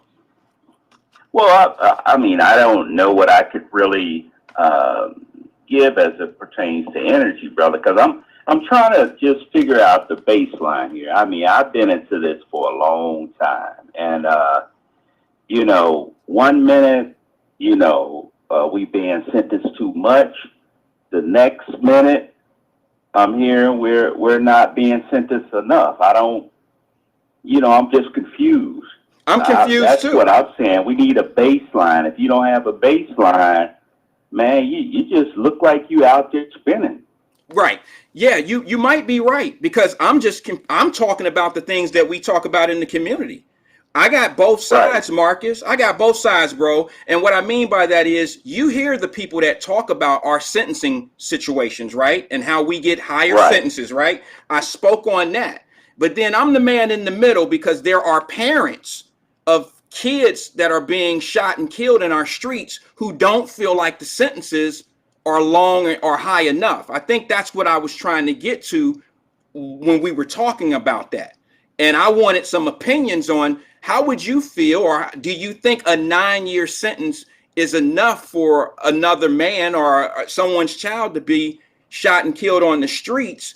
We got some of our community that say that sentences are just heavy on us, and then we don't hear from the victims in our community of the sentences that are going on to the people that have victimized them. We don't hear about those sentences. So when so that's when you need to set up a forum where people come in and we get what we think it should be, and get everybody on record saying that no, 9 years isn't enough. We need 20 years or we need 30 years. But the problem is, I know what you'll get if you kill somebody out in Sharonville. I know what you'll get if you kill somebody out in, the other richer parts of Ohio. But I don't know what you get in Cincinnati, because people, it depends on how the wind is blowing. What do you mean? You know, if I feel that way being black, how do these other people feel? Okay. So let me ask you, are you saying that if a black person kills someone out in those suburban areas that you just spoke of, we get more time when it happens out there versus what we would get in the inner city of it happening in our own community? Is that what you're thinking? Is that what you're saying, Marcus? Absolutely. Okay. Absolutely. I listen, bro. Hey, listen. You get no arguments from me there.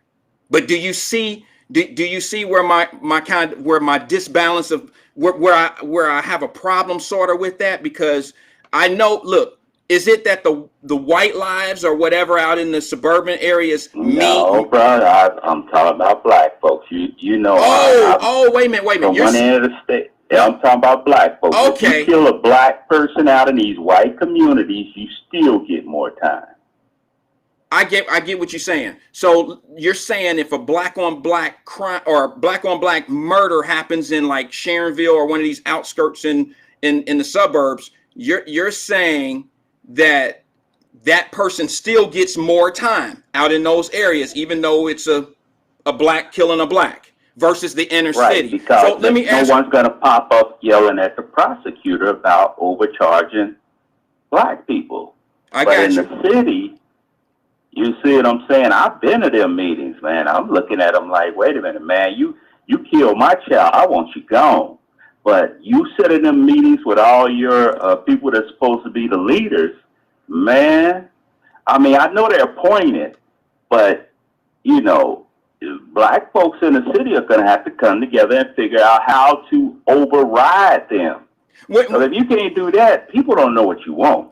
I agree with you. You can't go in a restaurant and let somebody else order for you and then turn around and not be happy with it if you let them order for you. I've always said that, Marcus, and I agree with you, but I'm a little bit confused, but you'll straighten it out. I promise. I know you will, because you know what you're saying, but where I'm confused is, do you think that the murders out in the outskirt call for the right sentence, or you think it's an over sentence versus the inner city? Do you think it's right or wrong that it's going on that way? I think they're right. Okay. I think if you kill a man in cold blood, we shouldn't see you anymore. I got you. But I've been in the city where people come down talking about you know, y'all sentencing us too much. See, Marcus. I ran campaigns for folks. We basically say, okay, we need to change the sentence because these black folks complaining about, you know, you sending them away for other black folks getting killed. So they make provisions, and then now I'm listening to this. It's just, it's kind of insane, brother. Really, it is. No, I you know what? Here's the thing, man. I use this term chaos agent, okay? And I think you're referring to the chaos agents that run down in the city, right? Who go down there and want softer sentences on the crime, but those same chaos agents don't go out to Butler County and do that same action. They don't do that. But brother, I know about them too, but you can't these folks can't sit on the sideline and wait for it just to affect them before they say something about your quote unquote chaos agents. They have to be proactive, you know. So if you sit around and let the chaos agents work and not say anything, then when it happens to you, most folks aren't going to be there to support you. Marcus, other decisions have been made. Marcus, I'm gonna put you down in my top. A lot of people they probably don't even know where you're going, bro. But I'm gonna put you down as one of my top 5 callers. All right, you know why? You know why, bro? Because what you're saying is what I've been saying, bro. I don't know how often you've been here or seen this show, but you're saying exactly what I've been saying since I started it. And that is, we don't give the same energy in all the different areas that we should to solve these problems. We really don't. Is that not what you're saying? Yeah, basically, because, I mean, you know, I have tried my hardest to, you know, make things right. But, man, when you get in some of these meets and these people act a damn fool, You're like, man, I'm going and get me a drink and whatever we were talking about, let them have it, and I'm go about my business. So well, Marcus, let me say this to you. That's how everyone else feels. Let me say this to you, brother. That's why I bring victims on my show. You know why? Because until you're the most people that have those conversations who like to talk the most, those are the ones that are not affected. Okay, I talk to the people that are affected, and that's why we get a little further in our conversations, because the affected people can give you the real solution to the problem. The ineffective people are the people that have the most to say, and those are the ones sitting on the steps at City Hall talking about this and talking about that, but they ain't even been through the process of the pain, so they really don't know. Because, brother, I remember, like Mothers Against something. I used Mothers to Against Drunken run Drivers. them a long time ago. Money out of my pocket. I would be like, just make sure you get your people down here. We can talk about things. But all of a sudden, man, when these naysayers hit, that group was basically pushed to the side, and you got the same old folks there again. Well, do you remember the DARE program? That was DARE. I don't know how old you are. I'm from the era of crack, 90s. Okay. Right. And I remember when DARE started. You know what I'm saying, Marcus? I remember when DARE started, and they had these programs that would come into our neighborhoods and kind of influence the kids and try to keep us out of the the streets. I work for Citizens Against Substance Abuse. Okay. Then you know a lot of the DARE programs. You know what they were about and all that. Okay. Where are those programs today, bro? Well, basically, I think they consolidate. See, these nonprofits go around and they jump on each other, and it's like, they eat each other up. So I think they're all consolidated into one of these nonprofits around here. So. I got you. Hey, Marcus, you mind answering a question for me, bro? We would love to get your take on something. At least I would. I'd love to hear you answer this one for me. What do you think we need to do to knock down this gun violence in our community? Can you give me 2 minutes on that? I mean, I'll give you a truthful 2 minutes. That's all I ask for, bro. I ain't gotta like it. I need some truth, or your truth, so we can do a collaboration and we can get together and try to put our minds together and see what we can do to help. That's all I ask. Well, mine is more about the toxic environments that are set up via these folks sitting in like the terrace and these other places where these women don't go work, man. And they're raising these kids. Now, I statistically basically laid it out that that's where your problems are coming from. Those are the leaders. Those guys get out there, and because they're crazier than the other guy, they become the leaders. And the rest of these boys have to follow suit in order to survive. So if you deal with those parents first, those women, like the ones in the terrace where you had that video, they out there fighting over, some dude or something. Yeah. Make their asses go to work every day and make them go somewhere where they really work hard and they're earning something. Then they'll pass it along. But right now, they don't have anything to pass along as it pertains to, work ethics and, morality or anything else, because their kids are watching that madness that, you displayed on them videos to us. Yeah. Well, let me say this to you, Marcus. I appreciate that comment, but one thing I'd like to add to it, if you don't mind, is it's not just our sisters that need to be doing something like going to work. I think we need to talk about the men that are leaving these sisters with these babies. I think that's a big part. Really? Do you understand what I'm saying? I hear that, but the fact is, most of these brothers don't have any positive control over their situation. Once you had that baby, the woman got all the control. And I'm just being truthful with you. They can go around and visit, but man, I'm gonna be honest with you. I pulled up some records once where it showed that 50% of the calls made to the police were for women wanting them to discipline men because they were black men because they were mad at them by throwing them out the house or just arresting them or what. And the cops get there, and it's just, you know, she's mad at him, and she realized that she could use the police against him. Well, you know what? I'm reading some of the comments as you talk, my brother, and it's definitely some females that's just not buying that. But here's what I'm gonna do. I know, don't fall out your chair there, Marcus. I'm gonna have to co-sign what you just said. People ain't gonna like what I just said, but I'm gonna have to co-sign that because I'm an officer of the court and I deal with people in court, okay?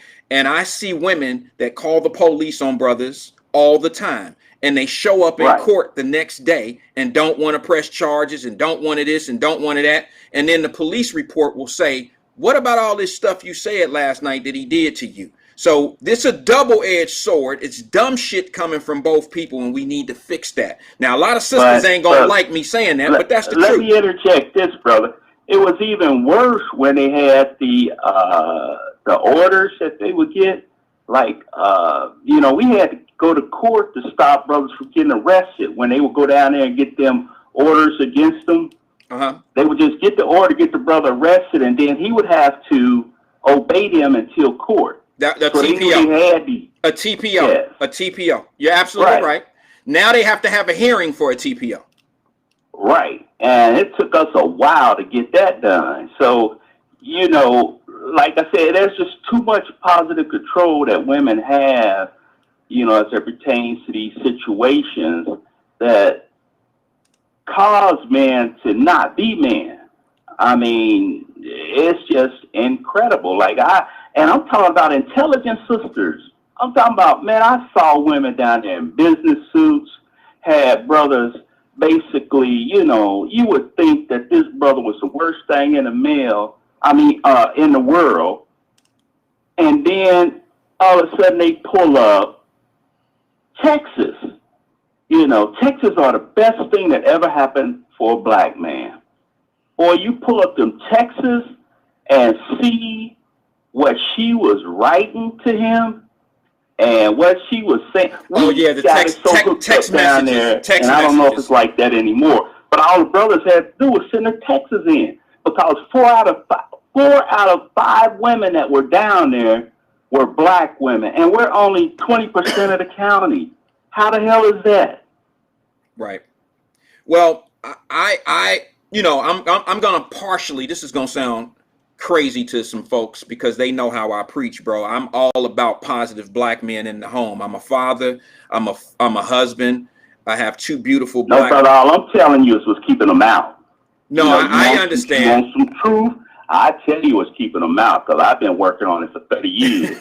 Well, you know, it's going to take a certain man. You know, it's all about the energy that a family has, too. I mean, all women aren't doing. No, I'm not saying all, but I'm saying as the percentage is high enough to poison our community. And if we don't, you know, come to the conclusion that we need to really deal with that, it ain't going to get nothing but worse. So you're saying that we need to start better selection in our counterpart, our males and our females. That's where it starts, right? Absolutely. Amen to that. But the chief thing is, you know, having these babies and then blaming a guy that probably wasn't worth anything when you first met him. Now you want to talk about him in front of his kids. If he wasn't any good when you met him, what makes you think having a kid was going to change him? Well, you know, that's been another conversation that we had. Right. Marcus, you have to visit us more like often. I said, I just wanted to throw mine in there, but that's the real issue. Well, if you don't start right there, you know. Let me say this to you, Marcus. I'm gonna make you the bad guy. Black women have been trained to treat black men. I'm gonna make you the bad guy, brother. I hate to interrupt you. I'm gonna make you the bad guy. The situation that happened where the 4 young men, the 13, 14, 16, and 17-year-old just got arrested for murdering little Beauchamp. What are the chances? And I don't want to, I'm just being honest based on, I'm kind of backing into what you were saying. What's the chances that these young brothers, I'm assuming they're brothers. I don't know. They ain't show no pictures because they're underage, but my assumption, and I could be wrong. And I'd say 85%. That they're black. That's what you think. That they're black young men that came from single parent, female-led households. 85%. Okay. All right. And that's a problem. That's a problem in our community. And see, what we don't see most people who know me know that I'm a hell of a computer person, data man. I pull databases from all over, brother. So I'm telling you the figure, 85%, the same thing I do with my stocks. When I'm stock trading, I go by that, what's best. And if I was betting on it, I'm going to tell you, they came from single parent households led by black females. Well, Marcus, that's an issue. We all had that conversation. That's always been an issue. I was raised by, my mother had me when she was 14. And that's always been, most of my friends that I grew up with, none of us had seen our dads or knew our fathers. And that trend seems to continue to go on. That's not the whole. What's that? You have to admit, brother, some mothers are better than other mothers. Sure. I was fortunate to get one of the better ones. Jump on. Yes, I was fortunate to get one of the ones that didn't let that situation destroy her and put us in a situation where we couldn't dig ourselves out of it. She raised a son to let him believe that there's more than the projects. There's more than just having babies. She raised a son for a man. You understand? Like she didn't I had the exact opposite. I mean, I was raised by my mother, but I had my father for 10 good years. And when he was killed, because he had a construction company, he got robbed. But I had enough of him in me to move forward. Because my mother, I'm telling you, she was winter tears, all of that. She was barely in the house, bruh. So you need them men around as much as you need women around. I got you. So that. No, it's. I mean, let me just say this to you, Marcus, and then we'll move on. I'll get some other callers in, brother. Listen, man, you're different than what we normally get as a caller, which is great. I hope you stay with us and tune in sometimes at 5 o'clock during the week, man, because we really need all of the brothers and sisters to come in and have different energy and different, takes and bring more and some things, challenging conversations to the table. That's important. If we don't challenge one another, man, we're never going to complete this. I'll be honest with you, bro. I listen every day, brother. But, okay, well, I just try to, I figure I did my time. I've done my time. So I'll holler at you every once in a while, but I really appreciate you, I bro. enjoy listening to you. Listen, man. And I just shared you with about 250,000 people, so you're gonna have some new ones. Well, I appreciate that, man. I'm gonna be honest. Can I be honest? I'm always honest, but let me just say this to you, bro. When you chimed in, I thought it was gonna go bad, and I didn't know how much I consider your thoughts to be pretty cool. I really do. I thought it was gonna go south, and I was like, okay, I'm willing. I'm up for it. I got time today. I'm up for it. But when I listen to you, I don't agree with everything. Okay, bro. I'm honest. I don't agree with everything, but I know the basis of where you're coming from. You know what I'm saying? And I appreciate that, bro. I really do. I appreciate you, Marcus. Thanks for calling in, bro. Hope to talk to you again soon. Have a pleasant day, bro. You too, bro. Peace. All right. That was Marcus. I'm shocked. I thought the shit was going to go bad. Everybody don't agree with what Marcus said. I get it.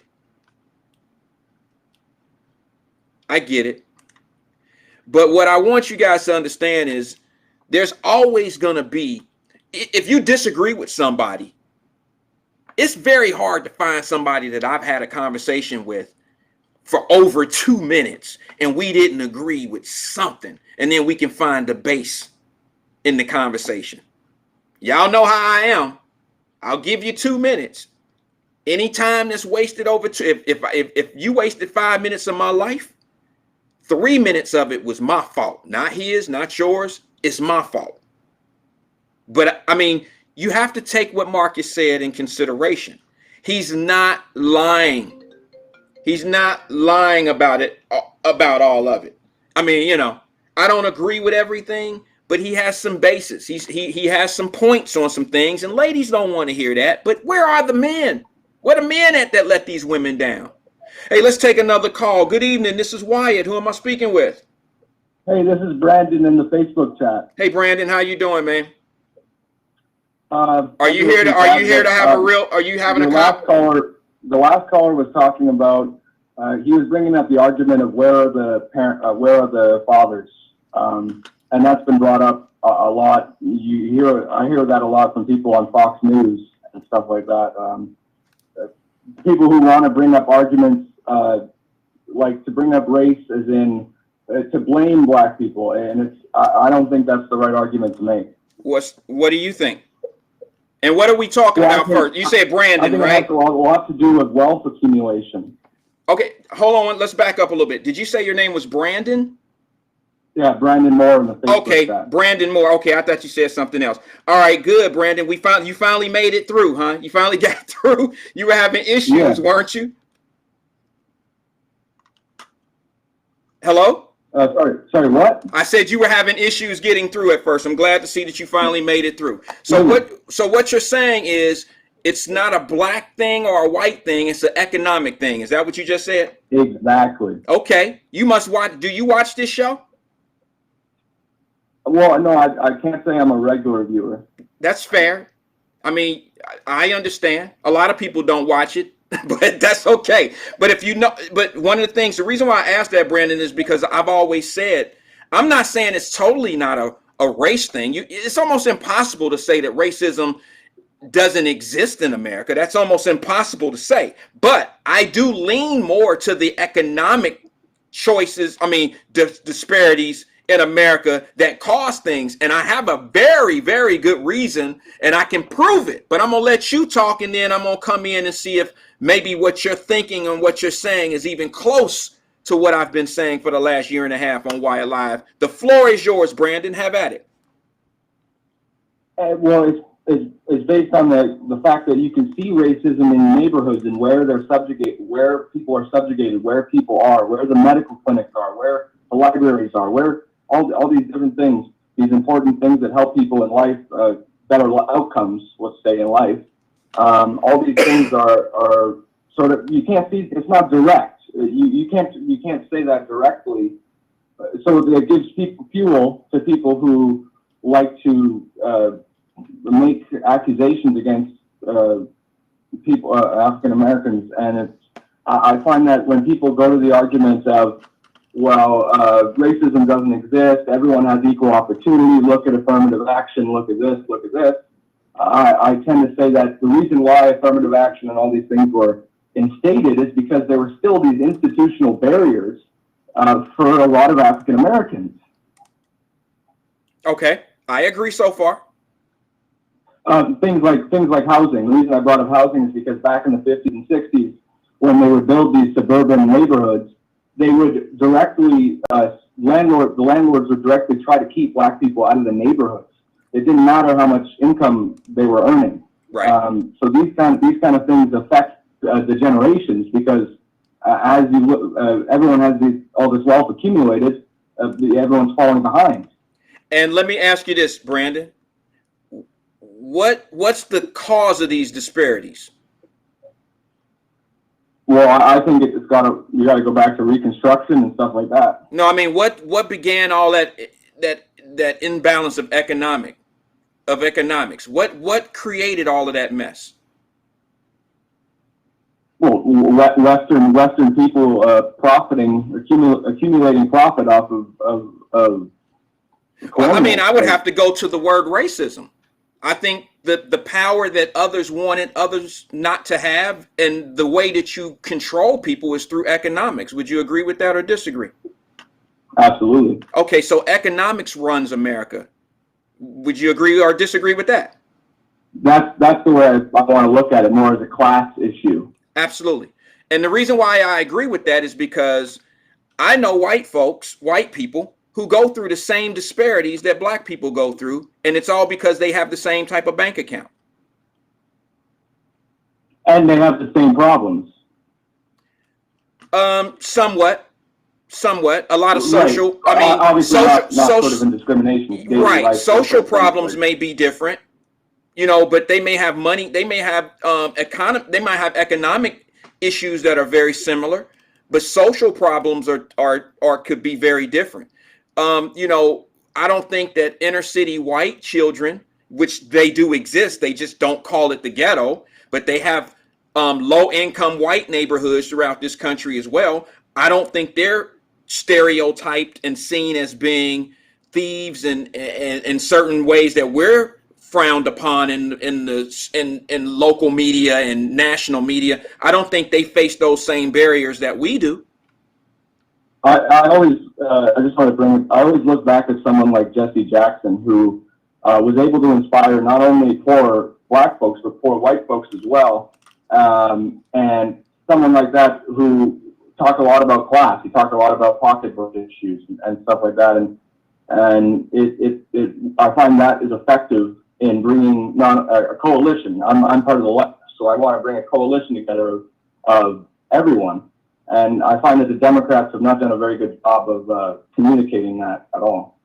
Well, here's the problem that you're going to run into, bro. I'll be honest with you, Brandon. I love this call. I'm not into the politics. And the reason why I'm not into politics is because the Democrats who want to pull all the people together, like what you just said, they're rich. I think it's a hypocritical position to be in. I think Nancy Pelosi and all these women, and not women, but she happens to be a woman, all these people that are in Congress and these people that are representing the poor people, they're rich. I have a problem following somebody that's not in my same condition because they don't have the same issues and problems that I have. Nancy Pelosi is worth $112 million.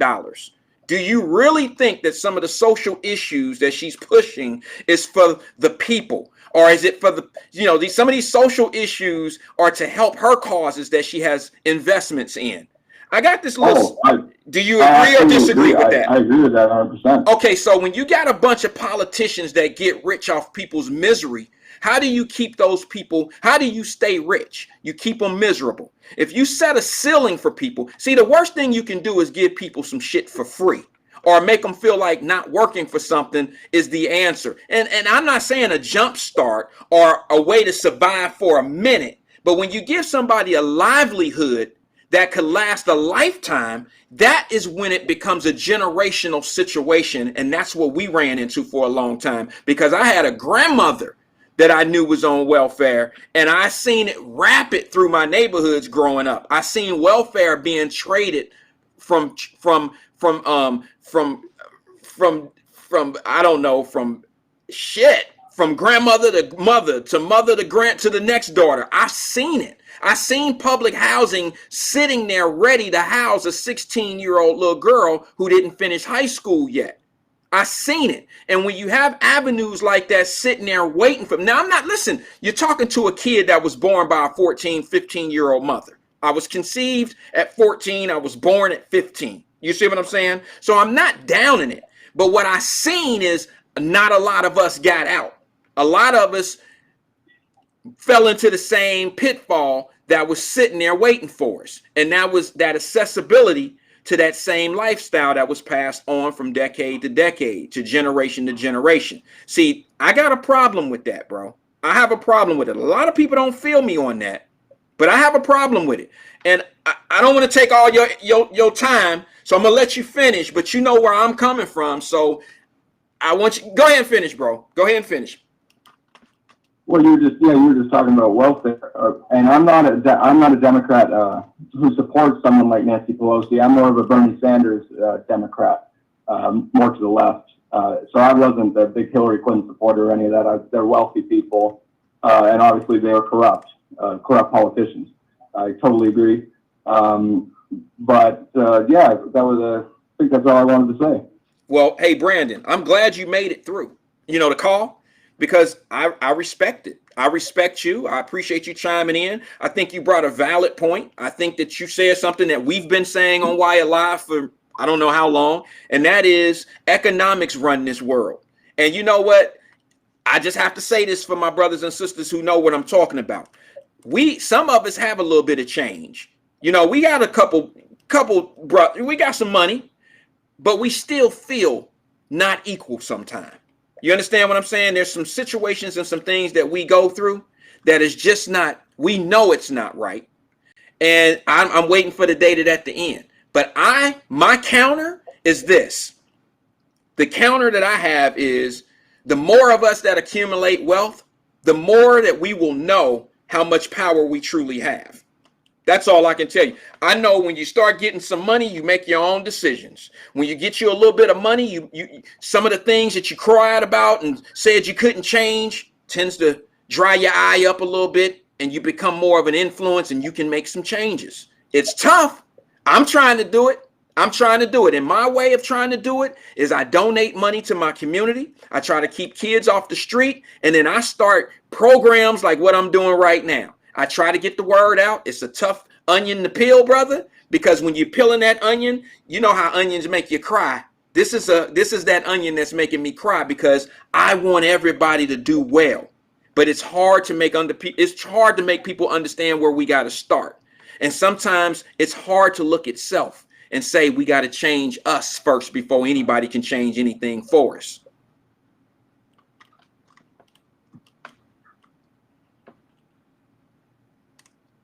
You still there, Brandon? Yeah. All right. Well, I appreciate you calling in. Did you have anything else, bro? Nothing else. Just thanks for taking my call. Well, I appreciate you. If you guys want to check out my YouTube channels at Larry Films, I have a video on Wyatt.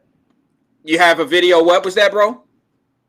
I have a video of me calling in your show.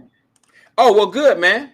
Maybe I'll check it out. Did you put it in the link? Can you put it up on the screen on the link? I'll put the link in the Facebook chat. Appreciate it, bro. Do that, and I'll look it up, and we'll go at it. Maybe I can come on your show as a guest one day. I would love to do so. Absolutely. See how I just invited myself? All right. Thank you, Brandon. I appreciate you, brother. That was Brandon. I didn't think that call was going to happen. What a shocking night. I get Marcus coming in. I'm thinking, y'all know I'm not a cynical thinker. But you couldn't have thought that, okay, we heard Marcus's comments. We didn't hear it, but we seen him on the screen. I'm like, okay, it's going to be a tough night. I'm going to have to tongue wrestle with my brother Marcus. Turned out to be a great productive call. I know some of the sisters didn't like that shit. I know some of you didn't like it. Marcus said some things that stepped on your baby toe. You know how when you hit your baby toe on the side of the bed or on the side of the dresser and it hit and you just know that pain coming, but it take a second to come? That's what Marcus did to y'all. Marcus said, y'all, I need to stop. Y'all need to stop being so damn lazy, black women. Oh, Marcus, bro, you are going to be the talk of the channel for the next few days. I promise you. You can't say that shit, bro. You know how many black women watching this? I'm sorry, but I co-signed a little bit, but I you know, where the brothers? Where the brothers? These sisters can't raise these badass kids by themselves. The chances of, and I hate to say this with a smile on my face, so let me get serious and take this smile off my face. The chances of the chances of those 4 young men who murdered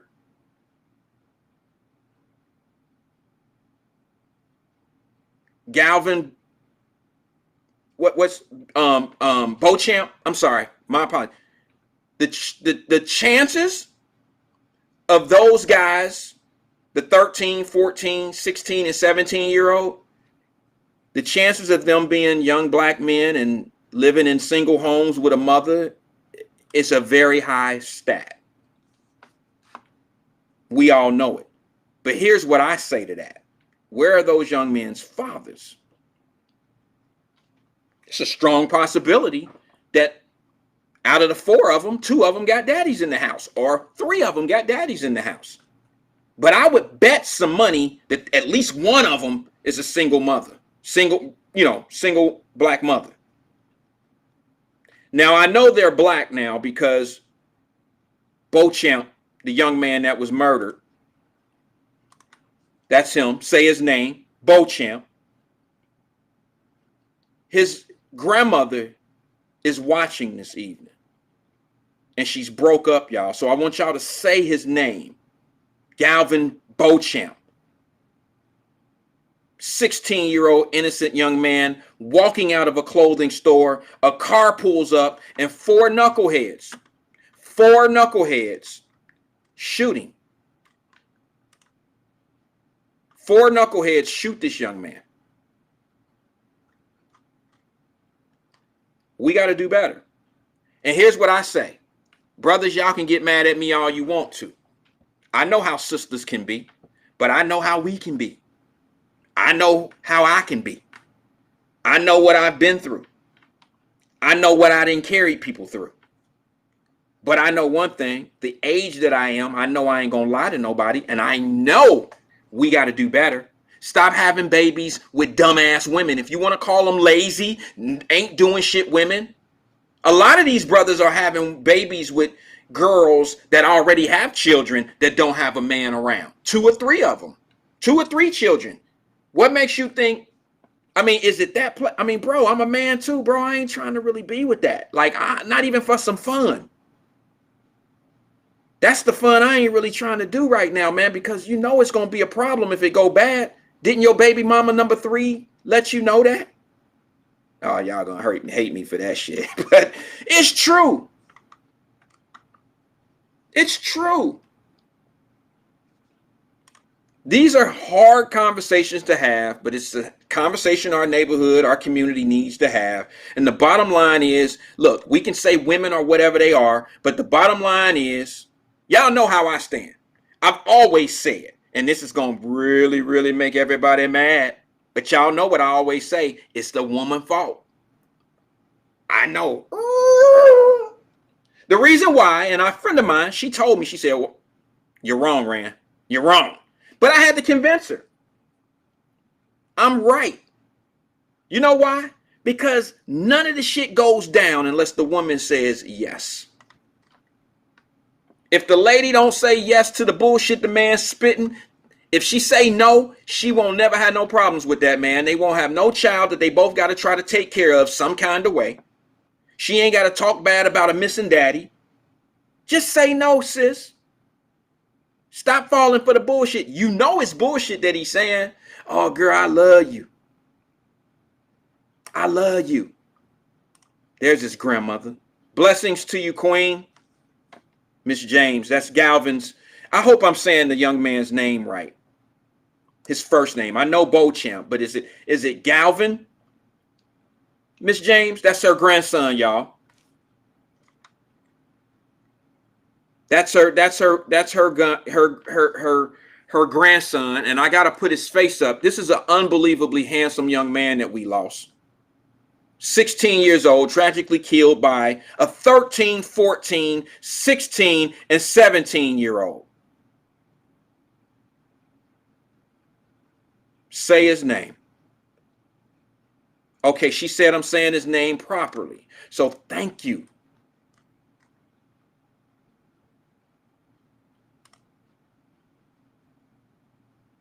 See, we can't get, and you know what? We're going to say his name for the rest of the week. Every day this week, we're going to bring Galvin Beauchamp on our screen.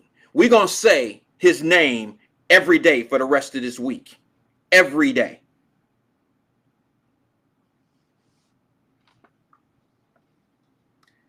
Mrs. James, I want you to do me a favor, Queen. I want you to send me the information on his funeral or the information on his going home.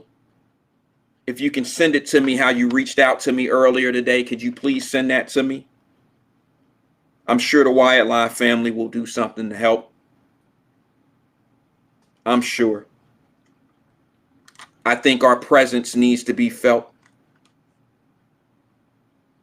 And I want to make sure that we're there some kind of way. But listen, I don't understand what's going on here, folks, when it comes down to our inner city, our kids killing each other. I wanted to leave on a positive note tonight. That's going to be tough. I just want y'all to know that when the cameras and the funeral and all that is over with, there's a family that's still suffering. And you know what's crazy? This is what's so crazy to me about situations like this that Miss James and her family is going to have to go through. The crazy thing about this is this. Every time another 16-year-old or 14 or 15, 16, 17 or 18-year-old is murdered in the streets of Cincinnati, Miss James and her family, just like Mrs. Satterfield and Black Fox and the other mothers that I know, every time something like this happens in our community, it's a reminder of their situation. And it wakes up their whole, listen, I've spoken to Miss Satterfield before, and she told that story about her son the same way that I talked to her before. I mean, it's almost like it'll never leave her. It'll never leave her. We know it. I mean, how do you can't ever get over it. Now, to have constant reminder of what happened to your son because it's going on to other kids out here, that's horrible. That means you're living in a nightmare. That's why it's important for me to address these issues and give the platform to the victims, because that helps the victims. I had a tragedy, like I said, happen to me. And it took a man to come over to me at my desk at work one day. And he put his hands around me, his arm around me, and him and I didn't even have the best relationship at work. But that day, he was a superstar, because that brother came over and put his arm over me. I was a young man. I was 20 years old, 21 or something. He put his arm around me and he said, that same thing happened to me, bro. And he took me to lunch, and he made me understand that my feelings that I had inside were normal.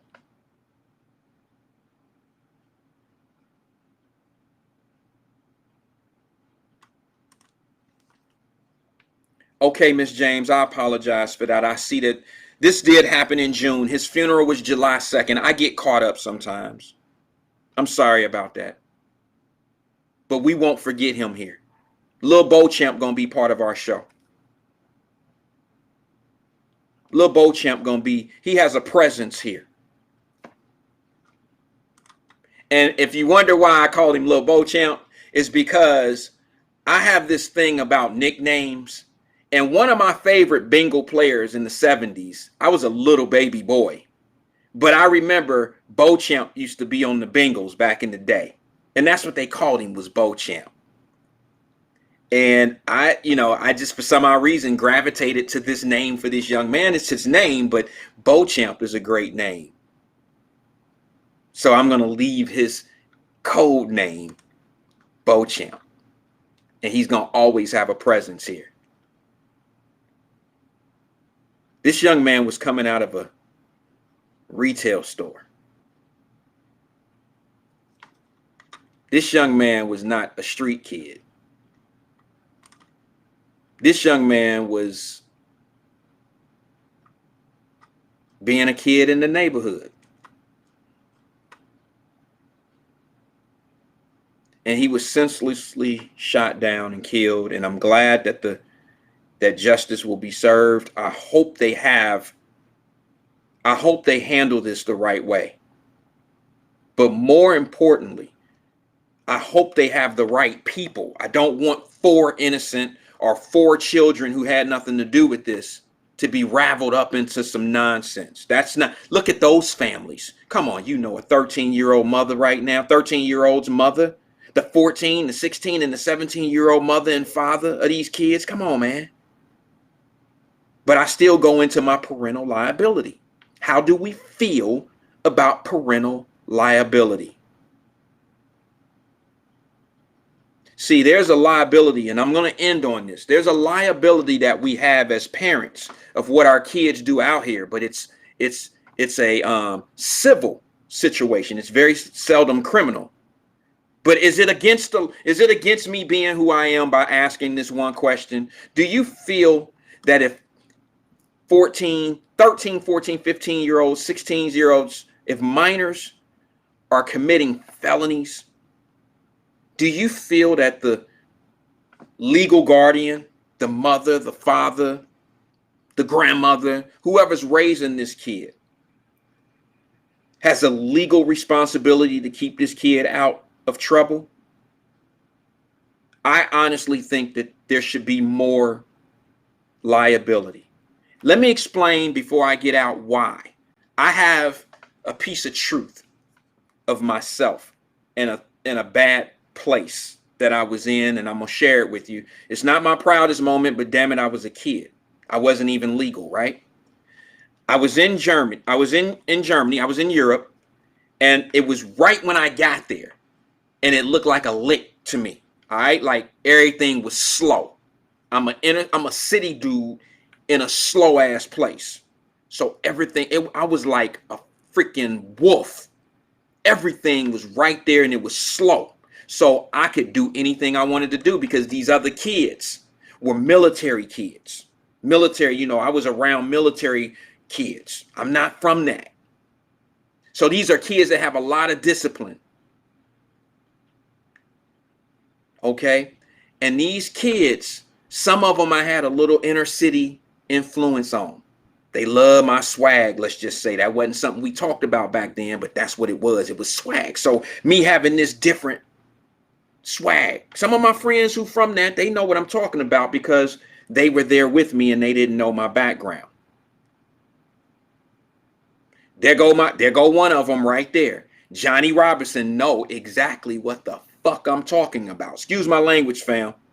Johnny Robinson, his brother, Carvel Robinson, is my best friend. Now, they're military. They're what do they call those? Army brat kids, okay? I'm not from that, but I was dropped into that. So I was a wolf in all that free and slow. He know what I'm talking about. That's why he made that comment. I didn't even know he was on the show. Welcome, Johnny. Johnny know who I was and what I was doing. I get over there and I'm a dude from downtown Cincinnati, but they don't know. So I'm making moves. Let me tell you what I ran into. I ran into dealing with a few German kids. Some kids that are from not where we're from. And these kids wanted to be down because hip hop was just crossing over, okay, to the white audience, to the Europeans, to everybody. It was just getting hot, okay? It ain't like it is now. Now it's a household situation. It was just entering the building back then. Well, here I am fitting the mold of what hip hop was back then to a bunch of kids that didn't really live like I lived. I had a couple German friends that lived in an area where there was some nice homes. Now, you got to understand, in Germany, in Europe, a Mercedes-Benz that we see and we like, dope, it's dope here. That's a fucking taxi cab over there. Literally, it was a taxi cab. When you take a taxi cab from where we live to downtown, it was a Mercedes that you got in. And see, that was crazy to me. Because the only people that had Mercedes when I was coming from was rich white folks and dope dealers in my city. That was it. So to pay a taxi cab, which we never paid because I would always get where I'm going and get out and run. What you gonna do, chase me? This is a lick out here. I was just wild like that. I'm not proud of it, but I'm telling my truths. So let me get to what I did. I had a couple of German friends. They spoke English. I had a little bit of German flow. And we got out on the economy and they wanted to be an inner city kid.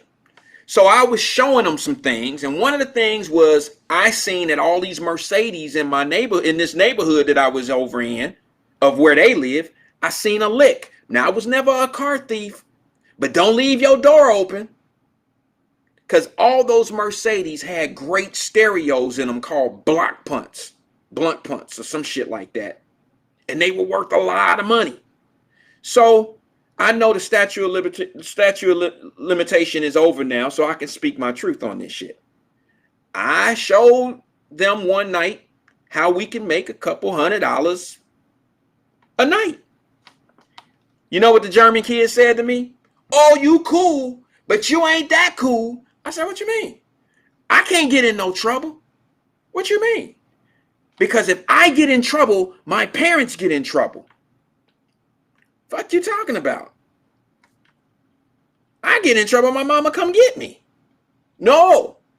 I get in trouble, they take me to jail, may take my mom and them to jail. We sit there together. I said, you got to be shitting me. I wasn't used to it. Here's another flip side to it. Those same army brats, who I have very much love for, some of the people that changed my life significantly, they played a big part in changing my life as well. Those same army brats in the military. Here's why you very seldom see military kids get in trouble. Because guess what? There's more than just parental liability when you're in the military and you're raising children. Now, if you get in trouble, Johnny, if you're still here, I think you can co-sign this shit. I don't want to speak too much business of what happened, but there was a break-in over there. And what happens when a son of a military or a daughter of a military person gets in trouble? The mother or the father who's ever in the military gets in trouble with their commander as well. There's parental liability there.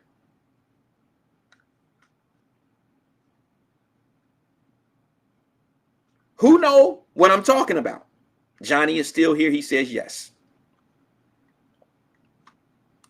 What I'm telling you is we got plenty examples out here of how shit could be a little bit better. And it's not just because the military people are smarter and bigger and better than us. There's structure.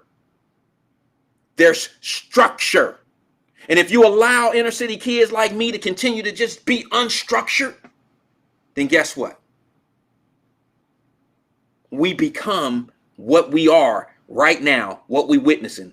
13, 14, 16, 17-year-old kids with no guidance because there's no liability. I heard some parents on some of the conversations we had. I heard them type in.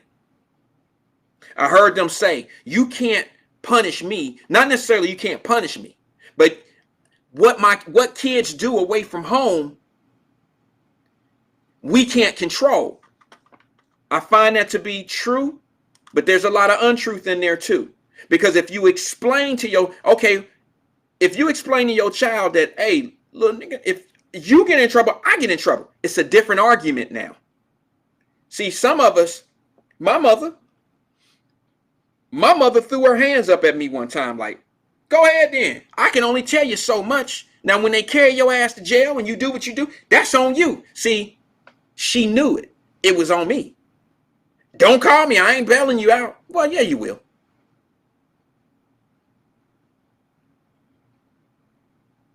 But there was no liability on her part. See, if I go to jail, I go to jail. She sending the only thing I'm gonna send her. She gonna have a hassle of sending me care packages and sending me Christmas cards and putting money on my books and shit like that. But there's no liability in the courts. She ain't necessarily got to steer me away from the courts because there's liability on her part and she's gonna suffer some of the consequences based on my actions. Military kids do. No one ever thought about that. No one ever brought this to the table. No one ever said, you know, I ain't saying military. Johnny know. Shit, he know all military kids ain't all straight and narrow, but they ass get caught. Oh, they got to deal with the consequences of getting caught. But guess who else they got to deal with? They mama or their daddy, whoever's in the military, their ass is in trouble. Because why? Because you should know better. Your kids should know better because you're supposed to be teaching them better. Say I'm lying. Say I'm lying. That's the difference from disciplined kids and liability and parents with liability, parents that have skin in the game of that trouble shit. And I don't mean expense. I don't mean like, okay, my son go to jail, I got to make sure all this inconvenience, I got to make sure his son got shit and he go to school and I got to take his kids on. I ain't talking about that type of stuff. I'm talking about legal ramifications. I think those conversations with your kids would be a little bit different.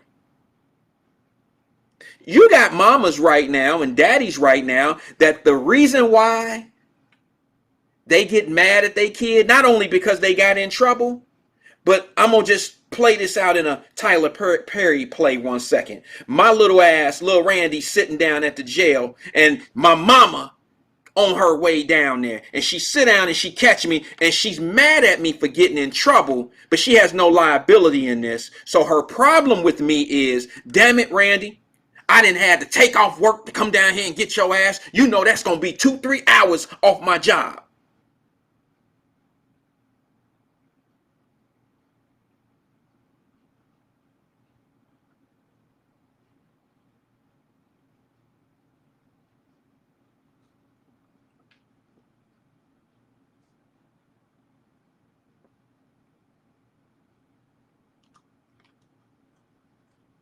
That's all I'm saying. It looks like my sister, I hope she's not talking to me. Wow, Miss Williams, she going in on somebody. I don't know who, but I'm about to find out.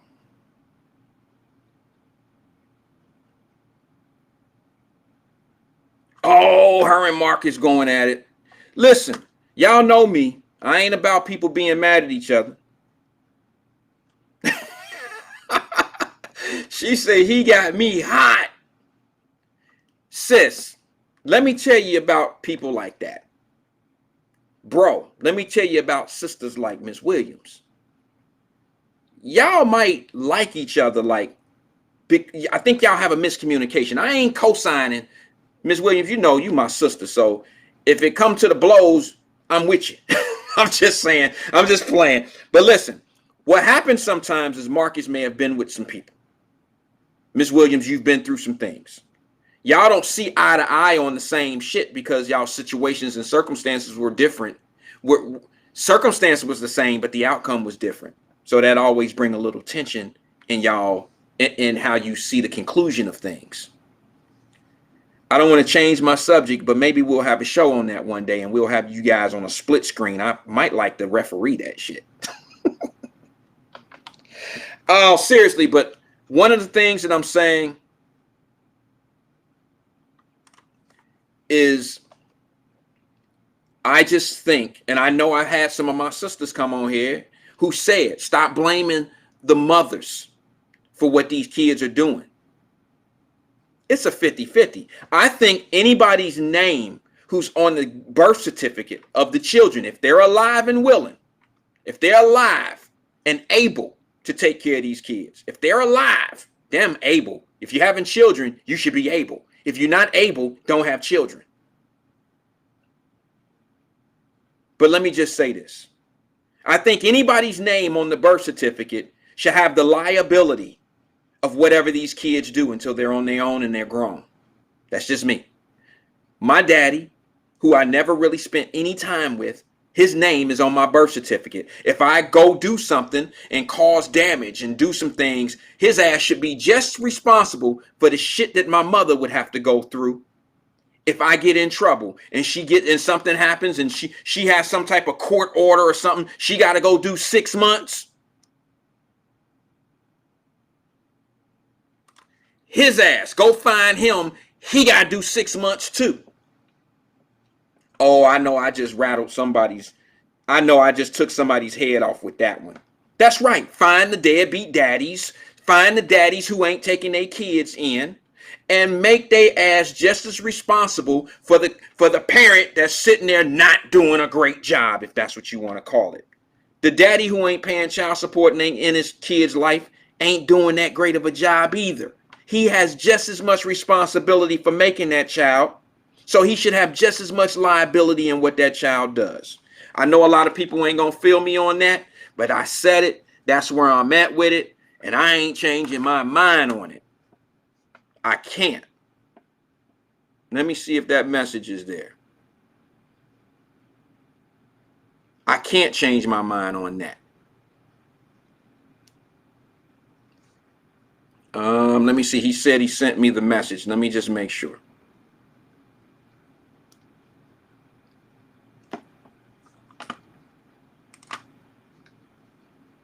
Miss Williams says, that's right. Find those bombs. I have to agree. We have to find the bombs, and then we got to hold the moms accountable. I just think that there has to be more accountability from the parents in our community. Tomorrow, I kind of want to talk a little bit about some more accountability. I'll come up with a subject, but I'll be honest with you. I'm not ready to go, but it's time for me to go. Let's save a little bit for tomorrow. Tomorrow is Thursday. We'll call it Thirsty Thursday. Okay. I want to thank everybody for coming in this evening. I want to give a shout out to Mrs. James, Melanie James, the grandmother of Galvin Beauchamp. They call him Pup, she said. I'm gonna call him Pup. I'm gonna call him Pup if I'm allowed.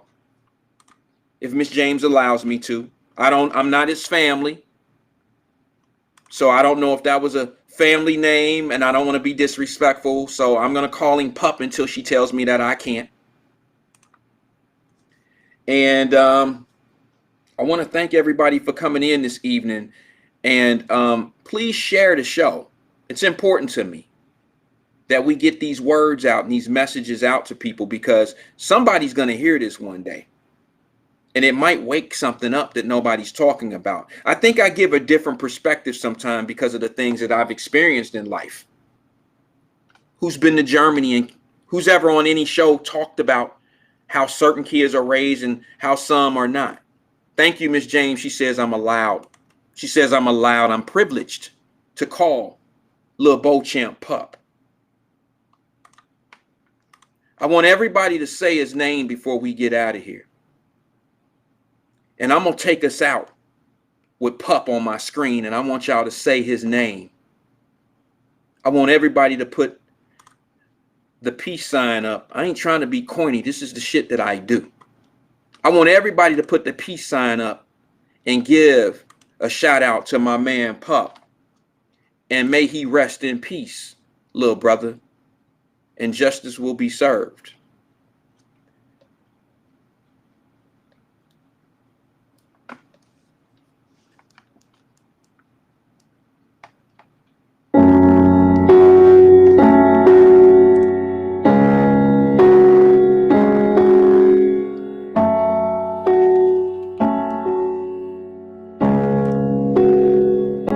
They say it's a big rich town.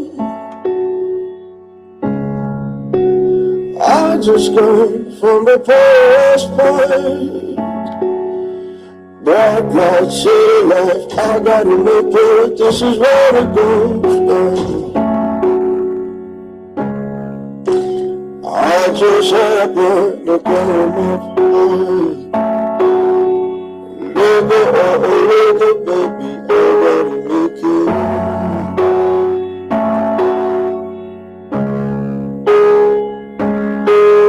It's a big rich town. I just come from the past part. Bright, city life, I gotta make it. This is where it goes down. I just had to call up. Look, baby, I gotta make it. This is where it goes down.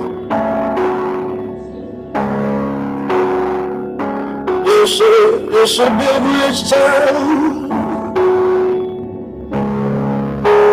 I just can't from the past part. Bright light, city life, I gotta make it. This is where it goes down. shepherd, look out my mind. Lego, Lego, baby, I gotta make it. See you guys tomorrow at 5 p.m. I gotta make it. Oh, I hope I know.